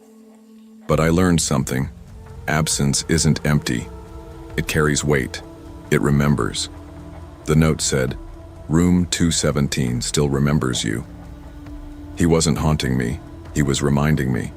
People often carry unspoken regrets and unattended grief into rooms we enter late or seats we leave early. What is forgotten is not always gone. Sometimes silence speaks. Presence lingers. And if someone, even an unknown stranger in a booth, reminds you that someone you loved remembered you when it counted, maybe that's a call to stay a little longer, to forgive, to be present. We may not believe ghosts exist, but memory is real, and absence can speak louder than words. Some things just don't make sense until way later, if ever. You live a regular day, a normal hour, a routine stop at some fast food place, and then something happens that rewrites how safe you feel in the world. That's what happened to me. My name's Luis Moreno, 19, At the time, I had just started at Bakersfield Community College. Nothing flashy, just general eds and an early morning sociology class. I was working part-time at a local bookstore down on Union Avenue. It was one of those weeks where everything just felt stacked against me. Exams, double shifts, and a fight with my brother that left the air around our apartment heavy and cold. He still treated me like I was 15, like I didn't know how to handle my own life. That Tuesday night, I decided to treat myself after class.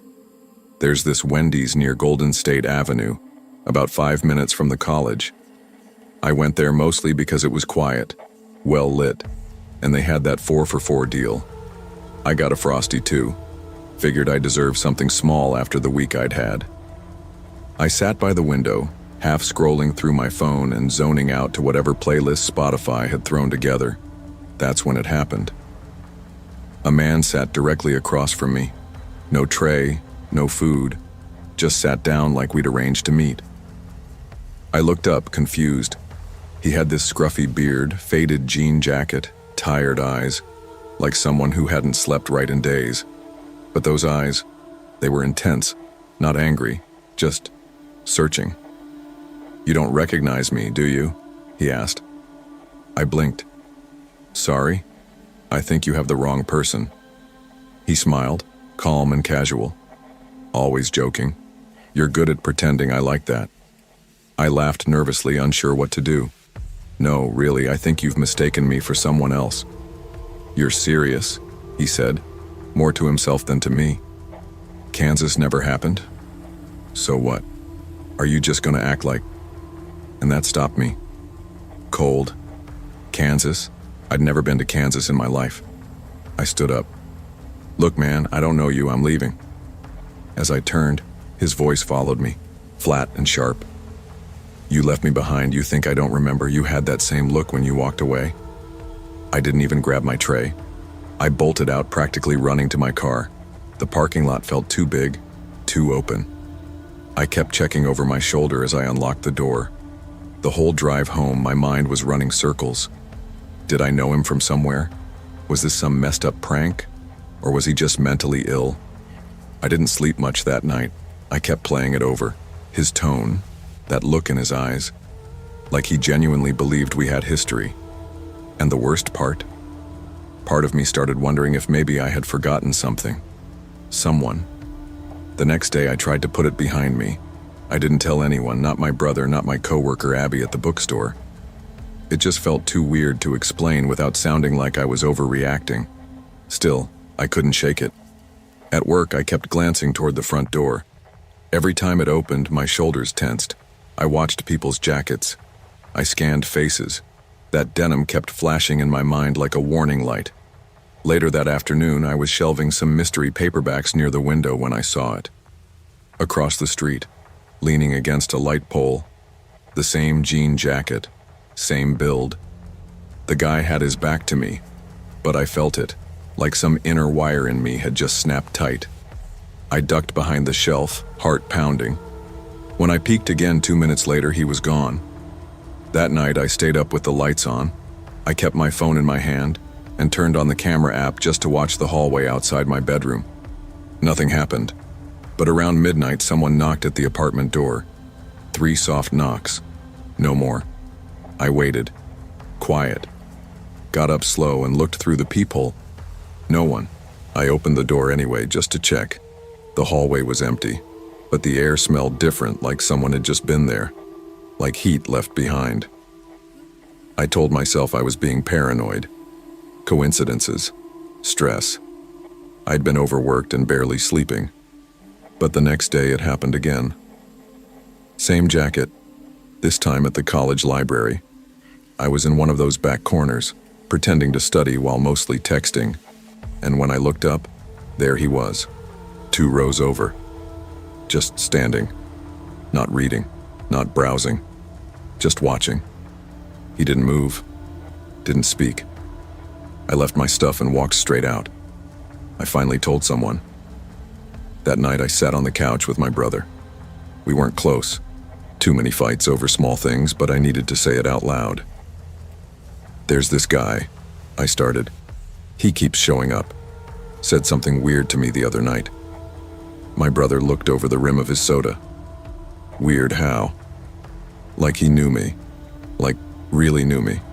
He mentioned Kansas. He raised an eyebrow. Kansas? I've never even been there. What's he look like? I described the beard, the jacket, the eyes. When I got to the part about the library, my brother frowned. You sure it's not just a guy who hangs around campus? He sat across from me. Knew my name. Knew things I didn't say.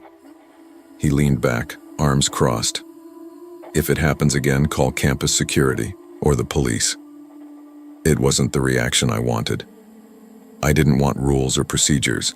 I wanted someone to tell me it wasn't real, that I imagined it. But I nodded and let it drop. The thing is, he never came close again. Never spoke.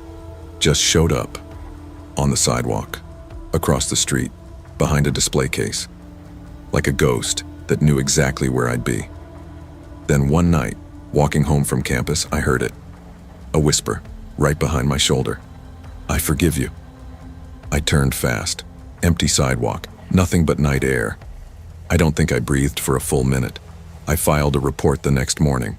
Campus security wrote everything down, took a description, asked for camera footage, but they couldn't do much. No name, no contact, no crime, technically. He didn't threaten you, one officer said. Happens. Could be mistaken identity.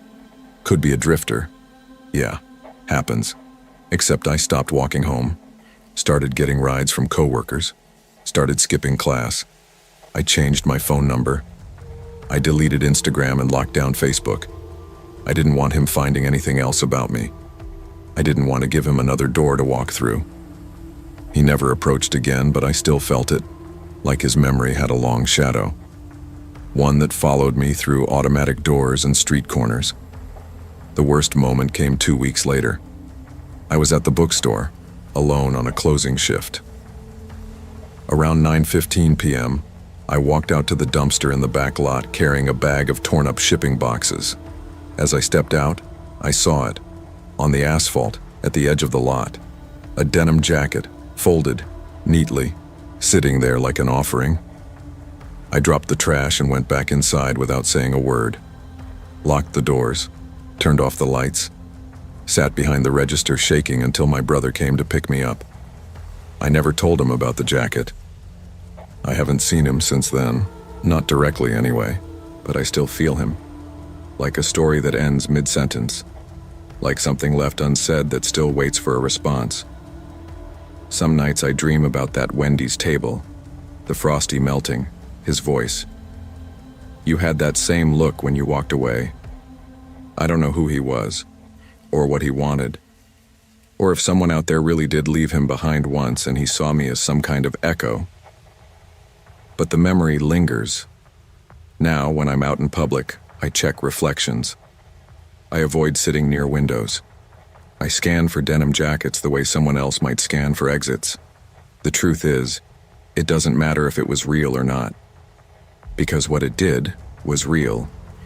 It made me question how visible I was, how vulnerable, how easy it is to be pulled into someone else's unfinished story without warning. Not all danger looks like a threat. Sometimes it smiles, sometimes it asks a question, and sometimes it just sits quietly, certain you'll remember what it never lets you forget. Always trust your instinct when something feels off. You don't owe strangers your time. You don't owe familiarity to someone just because they say you should. And most of all, don't wait to run when your gut tells you to go. I've worn the badge for 6 years now, and if there's one thing I've learned on the job, it's this. Trust your gut, especially on the quiet nights. Not every threat comes screaming. Some just sit still, breathing calm, looking like nothing at all. That night, December 13th, 2023, was slow. Snow on the ground, streets nearly empty.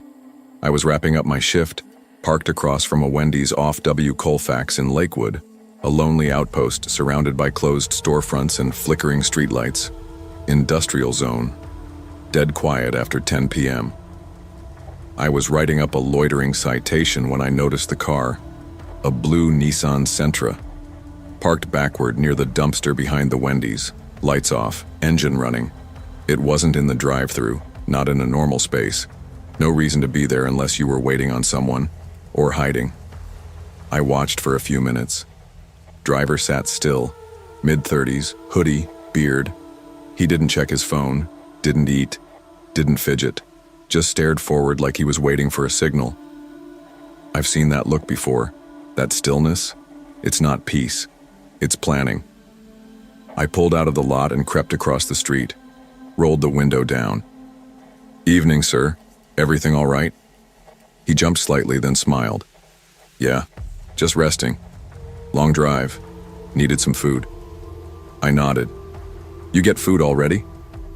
He held up a Wendy's bag like a prop. "Just finished eating." I glanced toward the passenger seat, empty, but behind him something bulky in the back was covered with a blanket. Not sloppily, tucked in, concealed. I felt the twist in my gut. "You local?" "Albuquerque," he said. "Heading to Denver, my niece's birthday." "Nice, how old is she?" 10. He hesitated. "No, wait, 11? Yeah, she just turned 11. That hesitation was all I needed. That's not a memory slip. That's someone scrambling. "Mind stepping out a sec while I verify something?" His eyes flicked to the mirror. "Is there a problem?" "Just standard. Wendy's staff called in a trespass earlier. Thought maybe you were the same guy." He didn't move. I rested my hand on my holster. "Step out of the vehicle, sir." He opened the door slowly, calm on the surface, but I could see the calculation behind his eyes. Predators aren't always loud. Sometimes they're polite. He stood in the snow, breathing slow. I asked for ID. He gave it, hands shaking slightly. Out-of-state license. Everything on the surface looked clean. But that blanket? I motioned toward the back seat. "Got any gear back there?" "Just a sleeping bag. Traveling light," he said too quickly. I stepped forward. My flashlight hit the shape beneath the blanket. Too small for a bag. Too still. Then it moved. A shift. Barely a tremble, but enough. I drew my weapon. "Back of the car. Now." He froze. "Who's back there?" No response. Then from under the blanket, a voice, faint, muffled. "Help." My pulse went nuclear. "Get on the ground now." He hesitated. I shouted again, and then he ran. Snow crunched as he bolted behind the building. I chased after him, slipping briefly, boots sliding across frozen asphalt. I almost lost him, but a delivery van happened to be pulling in. The driver saw him coming, stuck out a foot and tripped him flat. I cuffed him there by the dumpster as he spat curses into the wind. The smell of oil and salt filled the air. My hands shook, not from fear but fury. I radioed backup as I walked back to the car. My partner arrived just minutes later, along with a cruiser from District 3. We opened the back door gently, as if trying not to break something already shattered. She was 13, taped at the wrists, mouth covered, eyes wide and bloodshot, still wearing her jacket and boots, skin pale from cold, but breathing. We got her untied fast. She cried, quietly, not wailing. Just slow tears. I wrapped her in my jacket. "You're okay," I said. "You're safe now." She looked up at me. I didn't know if anyone would stop. That line stayed with me more than anything else. At the hospital, I sat by her bedside until her aunt arrived. I don't usually get involved beyond the field work. We're trained to let victim services step in. But I couldn't leave, not this one. Turned out the man was no uncle, not even close. He was a mechanic. Long-haul contracts, slept in his car a lot, kept moving between western states. He'd been questioned 2 years ago in another missing persons case in Utah, but there wasn't enough to hold him. The girl had been reported missing 2 nights earlier in Colorado Springs, taken while walking home from a friend's place. He'd offered her a ride, lied about knowing her cousin. It was all too fast, too quiet. In the back of the car, we found fast food receipts from 3 states, a burner phone, rope, zip ties, all the worst-case scenarios. But we found her in time. She lived. A week later, I passed that same Wendy's after shift. The lot was plowed, salt still crusted on the curbs. Inside, people were eating burgers, laughing, watching basketball on the overhead TVs. Just another Wednesday night. But I didn't look at the dining room. I looked at the back lot, that shadowed stretch by the dumpster, where danger sat in silence, heater running, waiting for no one in particular. I still stop there sometimes, not to order, just to sit, just to remember. Because evil doesn't always announce itself. Sometimes it's just parked quietly, one lot over, holding a bag of fries. Not all heroes wear capes. Some wear badges, carry instincts, and ask questions when others wouldn't. In a world full of noise, sometimes the quietest places hold the loudest cries for help. Trust your gut. Pay attention. Because for someone out there, the difference between tragedy and rescue could be as small as one curious glance through a fogged-up window.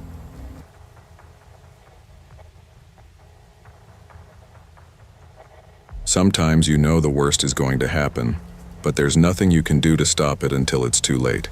My name's Elena Ramirez. I was 24, working the late shift at the Wendy's on East Tropicana in Las Vegas.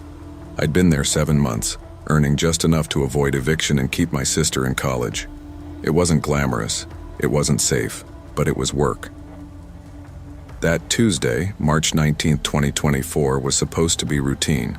Closing shift, just me, Derek, the part-time manager, and Lena working drive-thru. We were wiping tables, counting registers, sweeping fries under the counters. Outside, the strip mall was already dark except for the smoke shop's neon and the theater's boarded windows. At exactly 11:10 p.m., the last customer left. Derek dimmed the lights in the dining area and shuffled out back to take a smoke break. Lena was tallying the register. I was at the sink scrubbing greasy plates, trying to ignore the buzz in my temples from being awake too long. Then came the knock. Tap, tap, tap. 3 slow, deliberate taps at the front door. I looked up. A man stood outside. Pale head, filthy brown hoodie, hands behind his back, eyes wide and unblinking. He didn't lean in or shout. He just stood and stared. I cleared my throat. "Sir, we're closed." Nothing. Lena, across the counter, muttered, "Creep alert." Derek returned, exhaling vape smoke. "What's up?" "There's a guy outside," Lena said. Derek approached the window. "Hey man, we're closed. Come back tomorrow." Not a glimmer of recognition from the guy. He just tilted his head and kept watching. Then he smiled. Slowly. The wrong kind of smile. That's when I noticed the eyes. Not blank, but focused. Like he was studying each of us, memorizing. He reached into his hoodie. Derek cursed. "Back up, lock the door." It was too late. Boom. He kicked the glass. Cracked. Boom. Again. The door wobbled. Panic seized us. Lena screamed and ran toward the back. Derek shoved me toward the prep area, but I grabbed my phone to call 911. The screen froze. No signal. Then smoke curled into the room. Not from the HVAC. From outside. A dumpster fire heating the vents, pushing smoke in.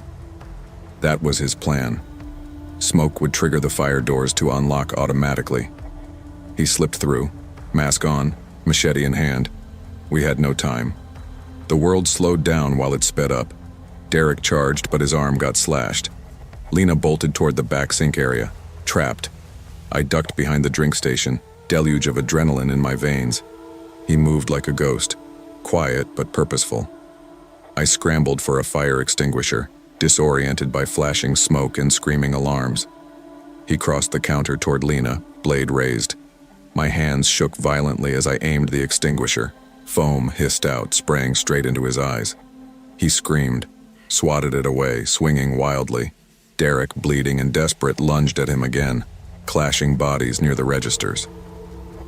I seized the moment, grabbing Lena's hand and pulling her toward the walk-in freezer. We slammed it shut from inside. I whispered, "We're calling cops. Stay quiet." Inside the freezer, ears ringing, heart pounding, we heard a crash. Derek's voice echoed, then silence. No footsteps, no screams, just alarms outside.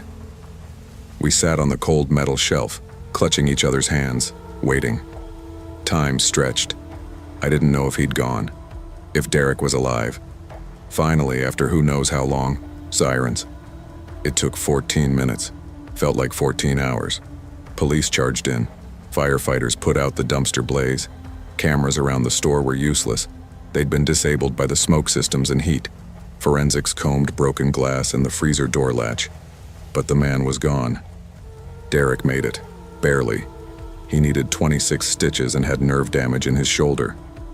Lena and I sat together, shaken, silent. On the counter, they found a note, charred around the edges. "You're never really alone.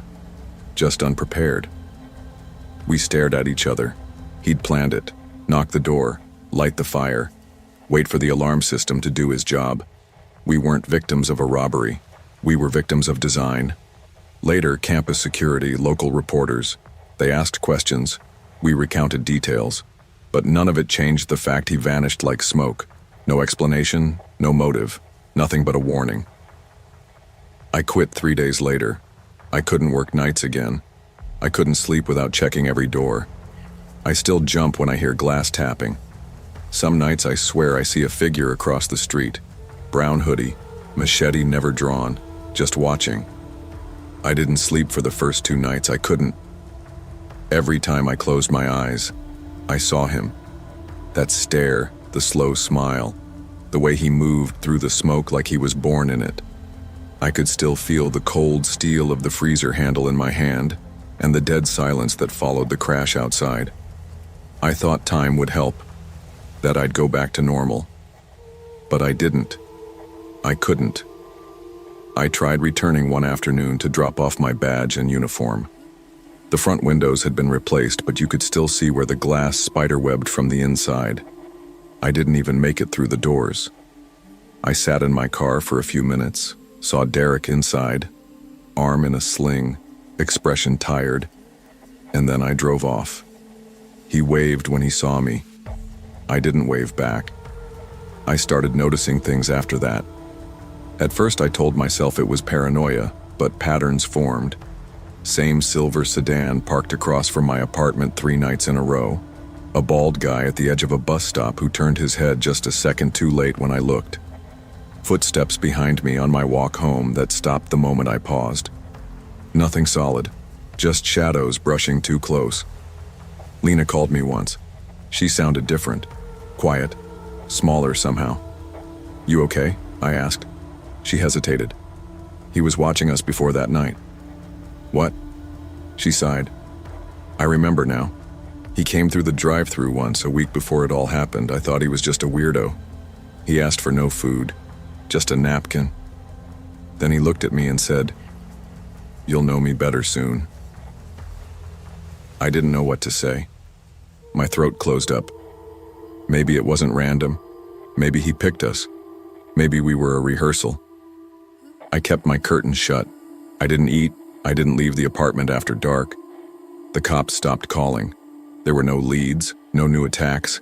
It was like he evaporated, just a phantom that left one footprint and vanished in smoke. But I knew he was still out there. People like that don't just disappear. They wait. About a month later, I took a night shift at a diner in Henderson, quiet, family-run, nothing like that Wendy's. I needed the work even if my hands still trembled when the sun went down. That's where I saw him again. He didn't come in. He just stood across the street beneath the broken street lamp. Same hoodie, same posture, hands in his pockets, watching. I blinked, heart racing. When I looked again, he was gone. That night I didn't sleep. I moved a dresser against the door, slept on the couch with the TV on low. Nothing happened, but the feeling never left me. Weeks passed. I started therapy. I quit the night shifts, moved in with a friend. The bad dreams faded, but I never relaxed fully. I checked every lock twice. I carried pepper spray and kept a hammer in my car. The thing I can't shake is that note he left. You're never really alone, just unprepared. It was true. We weren't prepared. None of us. Not for a man like that. Not for evil that doesn't want money or revenge, just chaos, just fear. I don't know who he was or why he picked us. Maybe he was a former customer. Maybe he'd been planning it for months. Maybe it wasn't personal. But it became personal the moment he looked through that glass and smiled. Derek moved back to Arizona. Lena started working at a hospital, day shifts only. I haven't seen either of them in person since. Me, I still look over my shoulder. I still leave lights on when I sleep. But I'm not frozen anymore. I've made peace with one thing. Evil doesn't always knock on the door. Sometimes it taps gently. Sometimes it just smiles. And sometimes it walks in while you're counting down a register, thinking about nothing, completely unaware your life is about to change forever. The world doesn't always give you a warning. Danger doesn't always shout. Sometimes it whispers. Sometimes it wears a human face and knows exactly where to strike when you're tired, distracted, and most vulnerable. The lesson I learned, and the one I'll never forget, is simple. Be alert. Be prepared. Trust your instincts, even when nothing makes sense. Especially then. Because when things go quiet and something feels wrong, it probably is. I used to think nights were simple, quiet, just another shift, just another register beep. At 21, I was working the front at the Wendy's on Hillsborough Avenue, filling in for a friend who'd called out sick. I didn't want to. Gas stations, motels, and pawn shops surrounded us, and late-night prowlers were part of the paycheck. But rent and bills don't care what you're comfortable with. Beside me, Natalie on drive-thru headset had her Sprite iced halfway down already. In the kitchen, Luis was packing fries and sauces, prepping for close. I'd only worked 2 late shifts there, but I'd learned to watch details. Every car, every look, the way voices shifted when no one else noticed. That Thursday, April 25th, 2024, I clocked in at 6 p.m. I folded paper wrappings, stacked menus, yelled out customer names, and told myself it was safe, that nothing bad would happen. That help would arrive before you needed it, if it ever did. At 8:05 p.m., a black Chevy Suburban rolled up to the drive-thru. Big and dark, headlights low. The man ordered 2 Dave's doubles, one with no onions. Natalie paused, unblinking. "That's a red flag," she whispered. I smiled. Maybe he's just allergic. We both laughed quietly. That car pulled around into the second window. I walked over, bag in hand, and gave it to the man, mid-50s, wearing sunglasses at night, sweating like he wasn't supposed to be seen. He forced a smile. "Thanks, sweetie, appreciate it." Then I noticed a pair of eyes in the back seat. A girl, about 11 or 12. Hoodie pulled tight. Pale face. She didn't speak. But she raised her hand and flashed a signal none of us knew until later. 4 fingers up, thumb tucked, domestic violence help code. I froze. The car backed up slowly. Neon sign reflected off their rear window. I summoned calm, called, wondering if he'd hear. "You forgot your fries," the man growled, reversed, annoyed. "Wait, I didn't order fries." I kept the tone soft, professional. "I'm so sorry we gave you the wrong bag. One moment just to check." Behind me, Natalie's face went pale. My voice lowered to a whisper. "Call 911, quietly. A girl's giving a distress signal in the back." She swallowed and clicked headset off. Luis nodded at my cue and moved through the kitchen to lock front and side doors. I stepped back to the window as the car edged forward. The man leaned out to look at the fries. I snapped a picture of the license plate. Every second held a lifetime.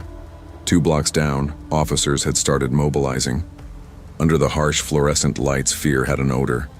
Metallic, urgent. I pulled Natalie aside behind the counter and gave her the photo. She typed the number into her phone, face shaking. The man turned the Suburban the wrong way and backed slowly toward Motel 6 just a few blocks away, the very building I had walked past during lunch break. I grabbed my phone and texted 911 dispatch. Girl signaled help code at drive-thru. Car Suburban black, plate, moving toward Motel 6. I choked on my voice. They confirmed they were tracking it. During that moment, I felt a heavy conflict. Should we ask more questions? But Luis had already secured all exits. He had that look.